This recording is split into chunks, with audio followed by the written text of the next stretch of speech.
ಇಲ್ಲಿ ಲಚ್ಚಾಣ ಸಿದ್ಧಲಿಂಗ ಶಿವಯೋಗಿಗಳು ಎಷ್ಟು ವರ್ಷ ಬಾಳಿದ್ರು ಅಂತಂದ್ರೆ ಅವರು 60 ವರ್ಷ ಬಾಳಿದ್ರು. ಯಾರು ಆತನ ಧ್ಯಾನವನ್ನು ಮಾಡ್ತಾ ಇದ್ರು, ಯಾರು ಆತನ ಸೇವೆಯನ್ನು ಮಾಡ್ತಾ ಇದ್ರು, ಅವರ ಸಂಸಾರದ ಭಾರವನ್ನೆಲ್ಲ ಹೊತ್ತುಕೊಂಡು ನಡೀತಿದ್ದ. ಒಂದು ಸಂದರ್ಭ ಬರ್ತದ, ಕಕ್ಕಳ ಮೇಲೆ ಗ್ರಾಮದಲ್ಲಿ ಗುರುನಗೌಡ ಅಂತಕ್ಕಂಥ ಒಬ್ಬ ಪ್ರಮುಖ ವ್ಯಕ್ತಿ ಆಗಾಗ ಮಠಕ್ಕೆ ಬಂದು ಸೇವೆ ಮಾಡ್ತಾ ಇದ್ದ. ಆದ್ರೆ ಹೊಲದಲ್ಲಿ ರಾಶಿ ಐತಿ, ಈ ವರ್ಷ ಜಾತ್ರೆಗೆ ಹೋಗೋದು ಆಗೋದಿಲ್ಲ ಅಂತ ತಿಳ್ಕೊಂಡು ಹೊಲದಲ್ಲಿ ತೆರಿ ಮುರಿದಾನ, ಹೊಲದಲ್ಲಿ ಮಲಗ್ಯಾನ. ಆದರೂ ಆತನಿಗೆ ಸಮಾಧಾನ ಆಗಲಿಲ್ಲ. ಪ್ರತಿ ವರ್ಷ ಇನ್ನೊಬ್ಬರು ಜಾತ್ರೆ ಮಾಡ್ತಾ ಇದ್ದೆ, ರಾಶಿ ಬಿಟ್ಟು ಹೋಗೋಕ್ಕೂ ಇಲ್ಲ, ಮಳೆನೂ ಪ್ರಾರಂಭ ಆಗ್ಯದ, ಈಗ ಬರ್ತೈತೇನೋ ನಾಳೆ ಬರ್ತೈತೇನೋ ಅಷ್ಟು ಮಟ್ಟಿಗೆ ಮೋಡಗಳು ಕವಿದು ಬರ್ತಾವ, ರಾಶಿನೂ ಬಿಡಕ್ಕಿಲ್ಲ, ಆ ಗುರುಗಳನ್ನು ಬಿಡಕ್ಕಿಲ್ಲ. ಅವನಿಗೆ ಮನಸ್ಸು ಗಟ್ಟಿ ಹಾಕಿ ಏನಾರ ಮಾಡಲಿ ನಮ್ಮಪ್ಪ ಆತನ ಮೇಲೆ ಭಾರ ಹಾಕಿ ಲಚ್ಚಾಣ ಮಠಕ್ಕೆ ಹೋಗಿಬಿಡೋಣ ಅಂತೇಳಿ ಬರ್ತಾನೆ. ಬಂದ ಮೇಲೆ ಜಾತ್ರೆ ಆದಮೇಲೆ ಸಿದ್ಧಲಿಂಗ ಮಹಾರಾಜರು ಎಲ್ಲರಿಗೆ ಆಶೀರ್ವಾದವನ್ನು ಮಾಡುವ ಸಂದರ್ಭದಲ್ಲಿ ಈ ಗುರುನಗೌಡ ಬಂದು, ಯಪ್ಪ ನಾನು ನನ್ನ ಊರಿಗೆ ಹೋಗ್ತೀನಿ, ನಾನು ರಾಶಿ ಮಾಡಬೇಕಾಗೈತಿ, ಹೀಗಾಗಿ ನನಗೆ ಆಶೀರ್ವಾದ ಮಾಡಂತಂದಾಗ, ಇಲ್ಲ ಇನ್ನೊಂದು 4 ದಿನ ನೀನು ಇರಬೇಕಂತಾರ. ಇದೆಂಥ ಪಕ್ಷಕಾಲ, ಏನಾರ ಮಾಡಲಿ ಆ ಸದ್ಗುರುನಾಥ ತೇಲಿಸುವ ಎಲ್ಲ ಮುಳುಗಿಸುವ ಹೆಂಗರ ಮಾಡಂತ ತಿಳ್ಕೊಂಡು ಎಲ್ಲ ಭಾವನ ಆತರ ಮೇಲೆ ಹಾಕಿ ಅಲ್ಲಿ ಸೇವಾ ಮಾಡಕ್ಕೆ ಬಂದಿರ್ತಾನ.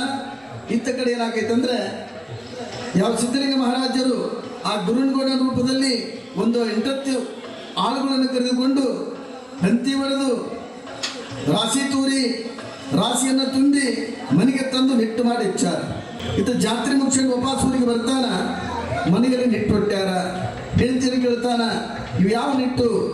ಜೋಳದ ನಿಟ್ಟು ರಾಶಿ ಮಾಡೈತಲ್ಲ, ನಾನೆಲ್ಲಿ ಮಾಡೀನಿ? ನಾನಿಲ್ಲ, ಜಾತ್ರೆಗೆ ಹೋಗಿನಿ. ಇಲ್ಲ, ನೀನು ಜಾತ್ರೆಗೆ ಎಲ್ಲಿ ಹೋಗಿದೆ? ಹೊಲಕ್ಕೆ ಹೋದ, ನೀನು ಮನೆಗೆ ಬಂದಿಲ್ಲ, ನೀನೇ ಅಲ್ಲಿ ನಿಂತುಕೊಂಡು ಆಳುಗಳ ಜೊತೆಗೆ ಎಲ್ಲ ರಾಶಿಯನ್ನು ಮಾಡೀನಿ, ಮತ್ತೆ ನಾನು ಕೇಳ್ತಿಲ್ಲ ಅಂದಾಗ ಸೀದಾ ಹೊಲಕ್ಕೆ ಬರ್ತಾನೆ ಗುರುನಗೌಡ. ಆ ಹೊಲದಲ್ಲಿ ನೋಡ್ತಾನ, ರಾಶಿ ಎಲ್ಲ ಆಗೈತಿ, ತೂರಿತ್ತು, ಮೆಟ್ಟು ಇಟ್ಟು ತೂರಿತ್ತು, ತೆನೆ ಮುರಿದು ಎಲ್ಲವನ್ನ ನೋಡಿ, ಕಂಕಿಯನ್ನು ನೋಡಿ ಬಹಳ ಚಿತ್ರ ಹಾಕಿ ಆ ತಂತಾನ. ಆ ಗುರುವಿನ ಸೇವಾ ನಾನು ಮಾಡಿದ್ರೆ ನನ್ನ ಕೆಲಸ ಆತ ಮಾಡ್ಯಾನ. ಲಚ್ಚಾಣ ಮಠದಲ್ಲಿರುವ ಕಾಲಕ್ಕೆ ಅವರಿಗೆ ಸೂಚನೆ ಹಾಕೈ. ಗುಡಿ ಆಕಾಶದಿಂದ ಒಂದು ವಾಣಿ ಬರ್ತದ. ಅದು ಯಾರ ವಾಣಿ ಅಂತಂದ್ರೆ ಸಿದ್ಧಲಿಂಗ ಮಹಾರಾಜರ ಗುರುಗಳಾಗಿರ್ತಕ್ಕಂಥ ಶಂಕರಲಿಂಗ ಶಿವಯೋಗಿಗಳ ವಾಣಿ. ಶಂಕರಲಿಂಗ ಗುರುಗಳು ಅಂತಾರೆ, ಸಿದ್ಧಲಿಂಗ ಇನ್ನೇನಪ್ಪ ನಿನ್ನ ಭೂಮಿಯ ಋಣ, ನಿನಗೆ ಕೀರ್ತಿ, ನೀನು ಕೈಲಾಸಕ್ಕೆ ಬರಬೇಕು ಅಂತ ಹೇಳಿದಾಗ ಎಲ್ಲ ಭಕ್ತರನ್ನು ಕರೆಸಿ ಸಿದ್ಧಲಿಂಗ ಮಹಾರಾಜರು, ಇನ್ನು ನಾವು ಕೈಲಾಸಕ್ಕೆ ಹೋಗಬೇಕಾಗೈತಿ, ಇಂಥ ದಿವಸ ನಾನು ಕೈಲಾಸಕ್ಕೆ ಹೋಗ್ತಿರಂದಾಗ ಹಳ್ಳಿಗಳಿಂದ ಜನರು ತಂಡೋಪತಂಡವಾಗಿ ಮಠಕ್ಕೆ ಭಕ್ತರು ಬರ್ತಾ ಇದ್ದಾರೆ. ಎಲ್ಲರೂ ಕಣ್ಣೀರನ್ನು ಸುರಿಸ್ತಾ ಇದ್ದಾರೆ. ನೀನಿಲ್ಲದೆ ನಾವು ಬದುಕಲಾರೆವು, ಇನ್ನು ಮುಂದೆ ಯಾರ ಮುಂದೆ ನಾವು ನಮ್ಮ ಕಷ್ಟ ಸುಖಗಳನ್ನು ತೋಡ್ಕೋಬೇಕು? ತಂದೆ, ನೀನು ನಮ್ಮನ್ನು ಬಿಟ್ಟು ಹೋಗಲಿ, ಹೋಗಬೇಡ. ಎಲ್ಲಾ ಭಕ್ತರು ಕಣ್ಣೀರನ್ನು ಸುರಿಸ್ತಾ ಇದ್ದಾರೆ. ಎಲ್ಲಾ ಭಕ್ತರ ಕಾಲಕ್ಕೆ ಆ ಭಕ್ತರ ಉದ್ದೇಶ ಹೇಳ್ತಾ ಇದ್ದಾನೆ, ನೀವೇನು ಚಿಂತೆ ಮಾಡಬಾರ್ರಿ, ನಾನು ದೇಹಕ್ಕೂ ಸಹಿತ ಶ್ರೀಮಠದಲ್ಲಿ ನಾನು ಇರ್ತೀನಿ. ಪ್ರತಿ ವರ್ಷ ಕೂಡ ನಾನು ಹಿಂಗೆ ಮಠದಲ್ಲಿ ಪುರಾಣ ಪುಣ್ಯಗತಿಗಳನ್ನ ನಡೆಸ್ಕೊಂಡು ಬರ್ತೀನಿ, ಜಾತ್ರೆ ಮಾಡ್ಕೊಂಡು ಬರ್ತೀನಿ, ಅದರಂತೆ ನಡೆಸ್ಕೊಂಡು ಬರ್ರಿ. ನಾನು ದೇಹಕ್ಕೂ ಸಹಿತ ನಾನಿದ್ದು ನಿಮ್ಮೆಲ್ಲರಿಗೆ ನಾನು ಆಶೀರ್ವಾದ ಮಾಡ್ತೀನಿ ಅಂತೇಳಿ ಮೊದಲೇ ಸಮಾಧಿಯನ್ನು ಸಿದ್ಧತೆಗೊಳಿಸಿ ತನ್ನ ಆರಾಧ್ಯ ದೇವರಾಗಿರ್ತಕ್ಕಂಥ ಶಂಕರಲಿಂಗರನ್ನು ಸ್ತೋತ್ರ ಮಾಡಿಕೊಂಡು ಅಂತರಾತ್ಮದಲ್ಲಿ ಆತ ನಾಮ ಸ್ಮರಣೆ ಮಾಡಿ ಹರ ಹರ ಮಹಾದೇವ, ಹರ ಹರ ಮಹಾದೇವ ಎನ್ನುತ್ತಾ ನೀರೊಳಗೆ ನೀರಡಗಿದಂತೆ, ಬಯಲಡಗಿದಂತೆ, ಹಾಲಿನಲ್ಲಿ ಸಕ್ಕರೆ ಬೆರೆಸಿದಂತೆ ತದೇಕ ಚಿತ್ತದಿಂದ ತನ್ನ ಗುರುವರನ ಮೂರ್ತಿಯನ್ನು ನೋಡುತ್ತಾ ಹರ ಹರ ಮಹಾದೇವ ಎನ್ನುತ್ತಾ ಯಾವ ಜನಶರೀರದಿಂದ ಬಿಡುಗಡೆಗೊಳ್ಳುತ್ತಾ ಇದ್ದಾರೆ. ಮುಂದೆ ಲಚ್ಚಾಣ ಮಠದಲ್ಲಿ ಅವರ ಪಾರ್ಥಿವ ಶರೀರವನ್ನ ಲಚ್ಚಾಣ ಗ್ರಾಮದ ತುಂಬದ ಮೆರವಣಿಗೆಯನ್ನು ಮಾಡಿ ಅವರ ಕ್ರಿಯಾ ಸಮಾಧಿಯನ್ನು ಮಾಡಿ ಮುಗಿಸ್ತಾ ಇದ್ದಾರೆ. ಹರಗುರು ಚರಮೂರ್ತಿಗಳ ಸಾನ್ನಿಧ್ಯದಲ್ಲಿ ಲಚ್ಚಾಣ ಸಿದ್ಧಲಿಂಗ ಶಿವಯೋಗಿಗಳು 18ನೇ ತಾರೀಕು 9ನೇ ತಿಂಗಳ 1927ನೇ ಇಸ್ವಿಯಲ್ಲಿ ಅವರು ಲಿಂಗೈಕ್ಯರಾಗ್ತಾರೆ. ನಿನ್ನೆ ಅಜ್ಜವರನ್ನ ಕಳಿಸೋ ಸಲುವಾಗಿ ನಾನು ಅವ್ರ ಕಾರ್ಯದಲ್ಲಿ ಬಂದು ಅಲ್ಲಿ ಕ್ರಾಸಿಗಳಿದೆ, ಅಲ್ಲಿ ಬರಬೇಕಾದ್ರೆ ಇಬ್ಬರು ಮಾತಾಡ್ತಿದ್ರು. ಇವತ್ತೊಂದು ದಿವಸ ಮಳೆ ಹೊರಪಾತಂದ್ರೆ ಭಾಳ ಚಲೋ ಆಕೈತಿ, ಜಾತ್ರೆ ಭಾಳ ಚಲೋ ಆಗ್ಯದ, ದಾಸೋದಲ್ಲಿ ಅಡಿಗೆನೂ ಕೂಡ ಭಾಳ ಚಲೋ ಆಗ್ಯದ, ಸಾರು ಕುಡಿಬೇಕು ಅನಿಸಿತ್ತು, ಹಿಂಗೆಲ್ಲ ಮಾತಾಡ್ತಿದ್ರು. ನಾನು ಅಂದೆ, ಏನೋ ಸಾರಿಗೆ ಉಪ್ಪು ಜಾಸ್ತಿ ಆಗೈತಿ, ಅನ್ನ ಸರಿಯಾದ ರೀತಿಯಲ್ಲಿ ಆಗಿಲ್ಲ, ಉಗ್ಗಿಯೂ ಸರಿಯಾಗಿಲ್ಲ ಅಂತಾರಲ್ಲ, ಹೆಂಗಾಗೈತೆ ಅಂದೆ ನಾನು. ತಮ್ಮ ಯಾವ್ಲಿಂದ ಅಂದ ಯಜಮಾನ್, ನಾವು ಎಲ್ಲಿ ಜದ್ದು ಬಡಿತ ನನಗೆ ಮಾಡಿದ್ದ. ಯಾವ್ರಿಂದ ಅಂದ? ನಂದ ಆ ಕಡೆ ಮಾನವಿ ತಾಲೂಕು ಅಂದ್ಯಾರ. ಎದಕ್ಕೆ ಬಂದಿದೆ? ನಮ್ಮೂರ್ದೊಂದು ಸಾಮೂಹಿಕ ಲಗ್ನ ಇತ್ತಿರಲಿ, ನಮ್ಮೂರ್ದೊಂದು ಲಗ್ನಕ್ಕೆ ಬಂದೀವಿ. ಏನಂದಿಲ್ಲ ಆಗಲಿ?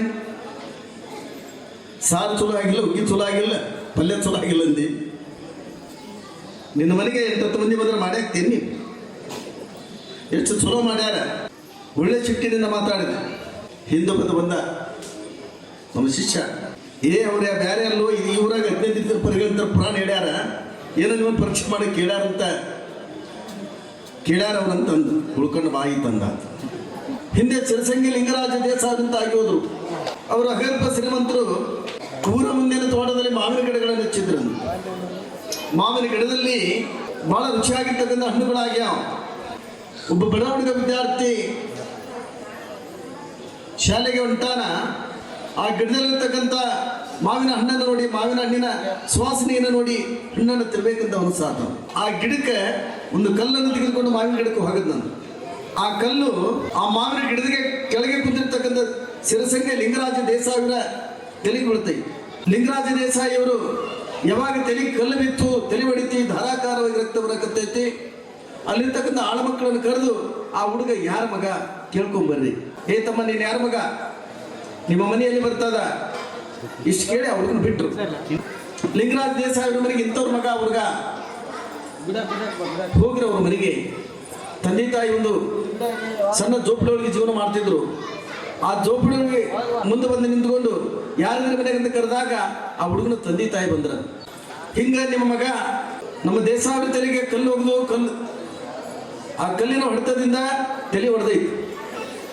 ನಾಳೆ ಪಂಚಾಯತಿ ಕಟ್ಟಿ ಸೇರಿಸ್ತಾರ, ಅಲ್ಲಿಗೆ ನಿಮ್ಮ ಮಗನನ್ನು ಕರ್ಕೊಂಬರ್ಬೇಕಂತ. ಆ ಬಡ ಕುಟುಂಬದವರಿಗೆ ಗಂಡ ಹೆಂಡತಿಗೆ ಬಹಳ ಹೆದರಿಕೆ ಆಯ್ತು. ನಾಳೇನು ಶಿಕ್ಷೆ ಕೊಡ್ತಾರೆ ಏನೋ ಅಮ್ಮ, ನನ್ನ ಮಗ ಇಂತ ಎಡವಟ್ಟು ಕೆಲಸ ಮಾಡ್ಯಾರ. ಆ ಮಗನ ಕರ್ಕೊಂಡು ಪಂಚಾಯತಿ ಕಟ್ಟಿಗೆ ಬಾ ಅಂತ ಹೇಳ್ಯಾರ. ಏನು ದೇವರು ಮಾಡಿಸಂಗಾಗ ಅಂತೇಳಿ ತಮ್ಮ ಮಗನನ್ನು ಕರ್ಕೊಂಬಂದ್ರು. ಪಂಚಾಯತಿ ಕಟ್ಟಿ ಸೇರಿಸಾರ ಲಿಂಗರಾಜ ದೇಸಾಯಿ ಅವರು.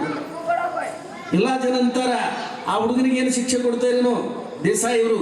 ಅವಾಗ ಲಿಂಗರಾಜ ದೇಸಾಯಿ ಅವರು ಆಗಿನ ಕಾಲದಲ್ಲಿ 50 ರೂಪಾಯಿ ಬಾಂಡ್ ತರಿಸಿ ಆ ಬಾಂಡಿನಲ್ಲಿ ಬರೆದ್ರ, ನನಗೆ ಕಲ್ಲನ್ನು ಒಗೆದು ಅಡಿಯನ್ನು ಹೊಡೆದಿರ್ತಕ್ಕಂಥ ಹುಡುಗನಿಗೆ ಈ ಮಾವಿನ ತೋಟವನ್ನೇ ನಾನು ದಾನವಾಗಿ ಕೊಟ್ಟೆ. ಅಲ್ಲಿರ್ತಕ್ಕಂಥ ಜನರಂತಾರ ದೇಸಾಯಿಯವರೇ, ಆ ಹುಡುಗಿಯನ್ನು ಒಳ್ಳೇದು ಮಾಡ್ಯ, ಕಲ್ಲ ಒಗೆದನ, ತಲೆ ಹೊಡೆದನ, ರಕ್ತ ಬಂದೈತಿ, ಹೊಲಿಗೆ ಬಿದ್ದಾವ, ಇಷ್ಟೆಲ್ಲ ತ್ರಾಸ ಮಾಡಿರ್ತಕ್ಕಂಥ ಹುಡುಗನಿಗೆ ಮಾವಿನ ತೋಟವನ್ನೇ ದಾನ ರೂಪದಲ್ಲಿ ಕೊಟ್ಟು ಬಿಟ್ರಲ್ಲ. ಆಗ ಲಿಂಗರಾಜ ದೇಸಾಯಿ ಅವರು ಒಂದು ಮಾತನ್ನು ಹೇಳ್ತಾರೆ, ನೋಡ್ರಪ್ಪ, ಆ ಜಡ ವಸ್ತು ಮಾವಿನ ಗಿಡ ಕಲ್ಲನ್ನು ಒಗಿಸಿಕೊಂಡು ತಿನ್ನಲಿಕ್ಕೆ ಹಣ್ಣನ್ನು ಕೊಡ್ತೈತಿ. ಅದು ಕಲ್ಲು ಒಗಿಸಿಕೊಂಡು ಬಂದವರಿಗೆ ನೆರಳನ್ನು ಕೊಟ್ಟಾದ, ಹಣ್ಣನ್ನು ಕೊಟ್ಟಾದ. ಕಲ್ಲು ಒಗಿಸಿಕೊಂಡಿರ್ತಕ್ಕಂಥ ಮಾವಿನ ಗಿಡ ಕಲ್ಲವರಿಗೆ ಹಣ್ಣನ್ನು ಕೊಡ್ತಾದ. ಮತ್ತೆ ನಾನು ಕಲ್ಲು ಒಗಿಸಿಕೊಂಡು ಈ ಮಾವಿನ ತೋಟವನ್ನು ದಾನ ರೂಪದಲ್ಲಿ ಕೊಡೋದ್ರಲ್ಲಿ ತಪ್ಪೇನೈತಂತ. ಇಂದಿಗೂ ಸಹಿತ ಅವರ ಹೆಸರು ರಚನೆ ಮರವಿಗೆ ಉಳಿದೈತಿ. ಸಮಾಜ ಸೇವೆಯನ್ನು ಮಾಡಬೇಕಾಗಿ, ಪರೋಪಕಾರ ಪುಣ್ಯದ ಕೆಲಸಗಳನ್ನು ಮಾಡಬೇಕಾಗಿ, ಈ ಭೂಮಿಯಲ್ಲಿ ಇರೋ ತನಕ ಅದನ್ನು ಬಿಟ್ಟು ನಾವು ನೀವಲ್ಲಿ ಏನು ಮಾಡಕತ್ತೀವಿ ಅಂದ್ರೆ ಹಿರೇತನ ಮಾಡಕತ್ತೀವಿ. ಅದು ಹಿರೇತನ ಅಲ್ಲ. ನಾವು ಭೂಮಿಯಲ್ಲಿ ಇರೋ ತನಕ ಸಮಾಜ ಸೇವೆ ಮಾಡುವುದು. ಆ ಹಿರೇತನ ಮಾಡಿದ್ರೆ ಎಲ್ಲರಿಗೂ ಬರೋದಿಲ್ಲ. ಎಲ್ಲರಿಗೂ ಬರ್ತಿದೆ. ಮನೆಯಾಗ ಹಿರೇತನ ಮಾಡ್ತಿರ್ತಾನೆ, ಅದಕ್ಕೆ ಎಷ್ಟು ಕಷ್ಟ ಸುಖ ಅನ್ನೋದು ಗೊತ್ತಿರ್ತೈತೆ. ಅದು ಹಿರೇತನ ಮಾಡೋದು ಎಲ್ಲರಿಗೂ ಬರೋಂಗಿಲ್ಲ. ಒಂದವರೆಗೆ ಇಬ್ಬರು ಅಣ್ಣ ತಮ್ಮ ಇದ್ದಾರೆ. ಅಣ್ಣ ಮನೆಗೆ ಹಿರೇತನ ಮಾಡ್ತಿದ್ರು, ಗೋಣಿಕೆ ಮಾಡ್ತಿದ್ದ, ತಮ್ಮ ಒಕ್ಕಲತನ ಮಾಡ್ತಿದ್ದ. ಅಣ್ಣ ತಮ್ಮನ ಮದುವೆ ಮಾಡಿದ, ಬಂದು ಸೊಸಿ ಗಂಡನಿಗೆ ಅಂತಾಳ, ಏನ್ರಿ ನಿಮ್ಮನ್ನ ಊರಾಗ ಗೋಣಿಕೆ ಮಾಡ್ತಾನೆ, ನೀನಾರು ಹೋದಾಗ ದುಡ್ಡು ಸಾಯ್ತೀನಿ. ಒಂದು ದಿವಸ ಚಲೋ ಬಟ್ಟೆ ಉಟ್ಟಲಿಲ್ಲ, ನೋಡು ನಿಮ್ಮಣ್ಣ ಗಂಜಿ ಹಾಕಿರ್ತಕ್ಕಂಥ ಬಟ್ಟೆಯನ್ನು ತೊಡ್ತಾನ, ನಿನ್ನ ಬಟ್ಟೆ ಅಂತವ, ಅವನ ಬಟ್ಟೆ ಅಂತಾವ, ನೀನು ದುಡ್ಡು ಸಾಯ್ತೀನಿ. ಅದು ಬರೀ ಗೋಣಿಕೆ ಮಾಡ್ತಾನ, ನೀನು ಯಾಕೆ ಗೋಣಿಕೆ ಮಾಡಬಾರ್ದು, ಏನು ಗೋಣಿಕೆ ಮಾಡೋದು ಬಾಯಿ ಇದೊಂದೈತಿ. ನನಗೆ ಒಕ್ಕಲ್ತನ ಮಾಡಿದ್ ಬಿಟ್ರೆ ಮತ್ತೇನು ಗೋಣಿಕೆ ಅನ್ನೋದು ಗೊತ್ತಿಲ್ಲ, ಗೋಣಿಕೆ ಮಾಡೋದು ಗೊತ್ತಿಲ್ಲ. ನಾಳೆ ದಿವಸವಾಗಿ ನಿಮ್ಮನ್ನ ಊರಾಗ ಹೋಗ್ತಾನಲ್ಲ, ನೋಡ್ಕೊಂಬ ಹೆಂಗೆ ಗೋಣಿಕೆ ಮಾಡ್ತಾನೆ, ಅದ್ರಾಗ ನೀನು ಮಾಡೋದು. ಅವರನ್ನ ಮುಂಜಾನೆ ಎದ್ದು ಸ್ನಾನ ಮಾಡಿದ, ಲಿಂಗ ಪೂಜೆ ಮಾಡಿಕೊಂಡು ಒಳ್ಳೆ ಇಸ್ತ್ರಿ ಬಟ್ಟೆ ಹಾಕೊಂಡು ಊರಾಗ ಹೊಂಟಿದ್ದ. ಇವ ಅಣ್ಣ ಹೆಂಗೆ ಗೋಣಿಕೆ ಮಾಡ್ತಾನೆ ನೋಡ್ಕೊಬೇಕಂತ ಹೊಂಟಿದ್ದ ಸಣ್ಣ. ಅವತ್ತೇನಾಗಿತ್ತಂದ್ರೆ ಒಂದು ಮುದುಕಿ ಸತ್ತೋಗಿ ಬಿಟ್ಟಿತ್ತು. ಎಲ್ಲರೂ ಒಳಗತ್ಯಾರ, ಮಕ್ಕಳು ಮೊಮ್ಮಕ್ಕಳು ಎಲ್ಲರೂ ಒಳಗತ್ಯಾರ, ಜನ ಗುಂಪು ಕೂಡ್ಯಾರ.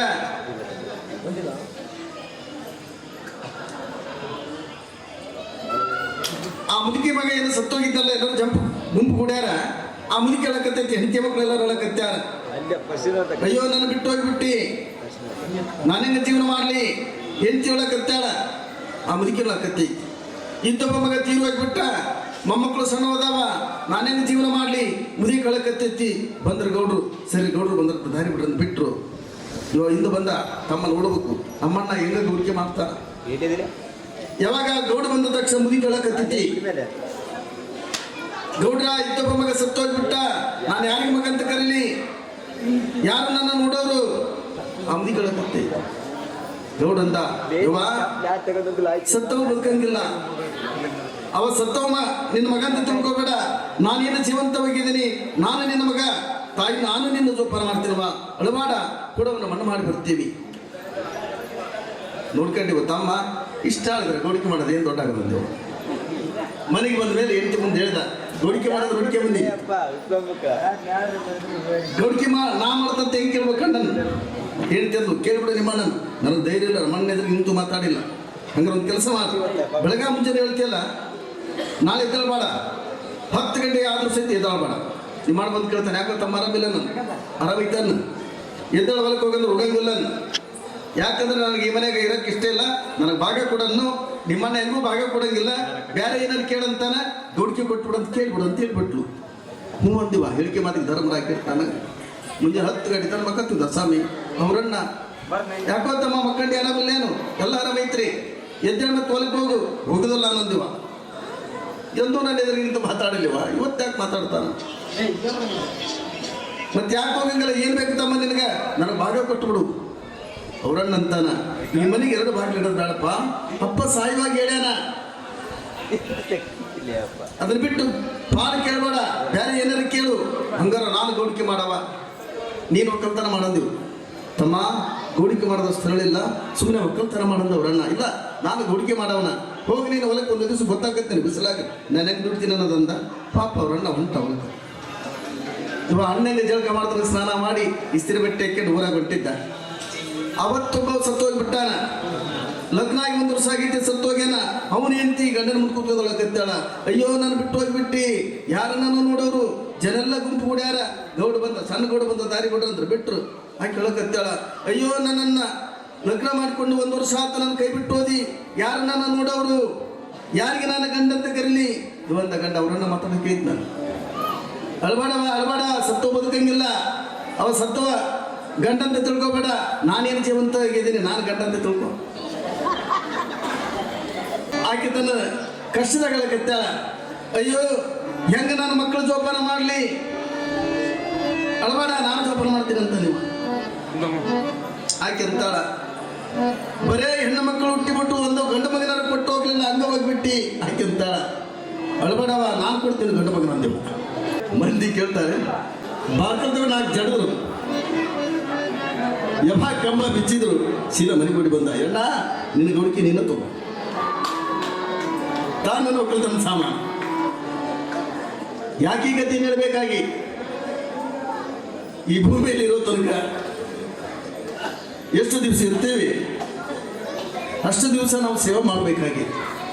ಪರೋಪಕಾರಾಯ ಪುಣ್ಯಾಯ ಇದಂ ಶರೀರಂ. ಲಜ್ಜಾನ ಸಿದ್ಧಲಿಂಗ ಮಹಾರಾಜರಿಗೆ ಅವರು ಜೀವಂತ ಇದ್ದಾಗ ಒಬ್ಬ ವ್ಯಕ್ತಿ ವಿಷವನ್ನು ಕೊಡ್ತಾನ, ಆಹಾರದಲ್ಲಿ ಬೆರೆಸಿ ವಿಷವನ್ನು ಕೊಡ್ತಾನ. ಗೊತ್ತಿತ್ತು ಲಿಂಗ ಸಿದ್ಧಲಿಂಗ ಮಹಾರಾಜರಿಗೆ, ಇದರಲ್ಲಿ ವಿಷ ಬೆರೆಸಾರ. ನೀನೇನು ನನಗೆ ಎಡಿ ಮಾಡಿಲ್ಲಪ್ಪ, ಇದನ್ನು ನಾನು ಉಣ್ಬೇಕೇನು? ಯಪ್ಪ ನೀನು ಉಂಡ್ರೆ ನನಗೆ ಸಂತೋಷ ಆಕೈ, ಅದರ ವಿಷ ಬೆರೆಸಾನ. ಸಿದ್ಧಲಿಂಗ ಮಹಾರಾಜರಂತಾರ, ಇದನ್ನು ಉಣ್ಣೋದ್ರಿಂದ ನಿನಗೆ ಸಂತೋಷ ಆಗೈತೆ ಅಂದ್ರೆ ನಾನು ಉಣ್ತೀನಿ. ಆ ವಿಷ ಬೆರೆಸಿರ್ತಕ್ಕಂಥ ಪದಾರ್ಥವನ್ನು ತಿಂದರು. ಮೈ ತುಂಬೆಲ್ಲ ವಿಷ ಇರ್ತಿ. ವೈದ್ಯರನ್ನು ಕರೆಸಿದ್ರು.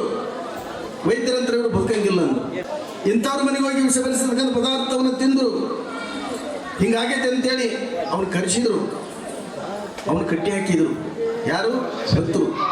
ಅವಾಗ ಒಂದು ಸಿದ್ಧಲಿಂಗ ಮಹಾರಾಜರು ಮಾತನ್ನು ಹೇಳ್ತಾರ, ನಾನು ನಿಮ್ಮ ಎದುರಿಗೆ ಇನ್ನೂ ಬದುಕಬೇಕಾಗಿತ್ತಂದ್ರೆ ಆ ನೇರ್ ಕಟ್ಟಿ ಹಾಕಿರಲ್ಲ ಅವ್ನು ಬಿಚ್ಚರಿ. ಇದು ಶರೀರ ಕರ್ಮ ಐತಿ, ಅದು ಅನುಭವಿಸೈತಿ. ಅವ ಏನೂ ಮಾಡಿಲ್ಲ, ನನಗೇನೂ ಆಗಲಿಲ್ಲ. ಡಾಕ್ಟರ್ ಅಂತಾರ ಬದುಕಂಗಿಲ್ಲ ಇವ್ರಂತ. ನನಗೇನು ಆಗಂಗಿಲ್ಲ, ನಾನು ಬದುಕ್ತೀನಿ. ಆದ್ರೆ ನನಗೆ ವಿಷ ಕೊಟ್ಟಿರ್ತಕ್ಕಂಥವನಿಗೆ ಏನು ತೊಂದರೆ ಕೊಡಬಾರ್ದು. ವಿಷವನ್ನು ತಿಂದು ಸಹಿತ ಬದುಕಿದರು ಲಚ್ಚಾಣ ಸಿದ್ಧಲಿಂಗ ಮಹಾರಾಜರು. ನಿನ್ನೆ ದಿವಸ ಅವರು ಲಿಂಗೈಕ್ಯರಾದರು. ಮುಗುಳ್ಕೋಡು ಎಲ್ಲಾ ಲಿಂಗ ಮಹಾರಾಜರು ಬಿಜಾಪುರ ಜಿಲ್ಲೆ ಮಿರ್ಗಿ ಗ್ರಾಮದಲ್ಲಿ ಜನನಾದರು. ಬಿಜಾಪುರ ಜಿಲ್ಲೆ ಸಿಂದಗಿ ತಾಲೂಕಿನ ಮಿರ್ಗಿ ಎಂಬ ಗ್ರಾಮದಲ್ಲಿ ಹಾಲು ಮತದ ಜಾತಿಯಲ್ಲಿ ಶಿವಪ್ಪ ಮತ್ತು ಕಾಶಿಬಾಯಿ ಎಂಬರ ಗರ್ಭದಲ್ಲಿ ಜನನಾದ. ಆತನು ಬಾಲ್ಯ ಜೀವನವನ್ನು ಮಾಡಿದ. ವಯಸ್ಸಿಗೆ ಬಂದ ಮೇಲೆ ಆತಗೊಂದು ಮೊದಲು ಮದುವೆ ಮಾಡಿದ್ರು. ಆ ಮೊದಲನೇ ಹೆಂಡತಿ ತೀರಿ ಹೋದ್ಲು. ಮತ್ತೊಬ್ಬಕ್ಕಿರ ಮಾಡಿದ್ರು. ಆಕೆ ಹೆಸರು ಹೊನ್ನಮ್ಮ. ಆ ಹೊನ್ನಮ್ಮ ಮದುವೆ ಆಗಿ 1 ವರ್ಷದಲ್ಲಿ ಗರ್ಭಿಣಿ ಆದ್ಲು. 9 ಮಾಸಗಳು ತುಂಬಿದವು. ಇನ್ನೇನು ಹೆರಿಗೆ ಆಗುವ ಸಂದರ್ಭ, ಅದು ಬಾಂತೇನ ಆಗಲಿಲ್ಲ. ಆಕೆ ಸಾವನ್ನಪ್ಪಿ ಬಿಡ್ತ.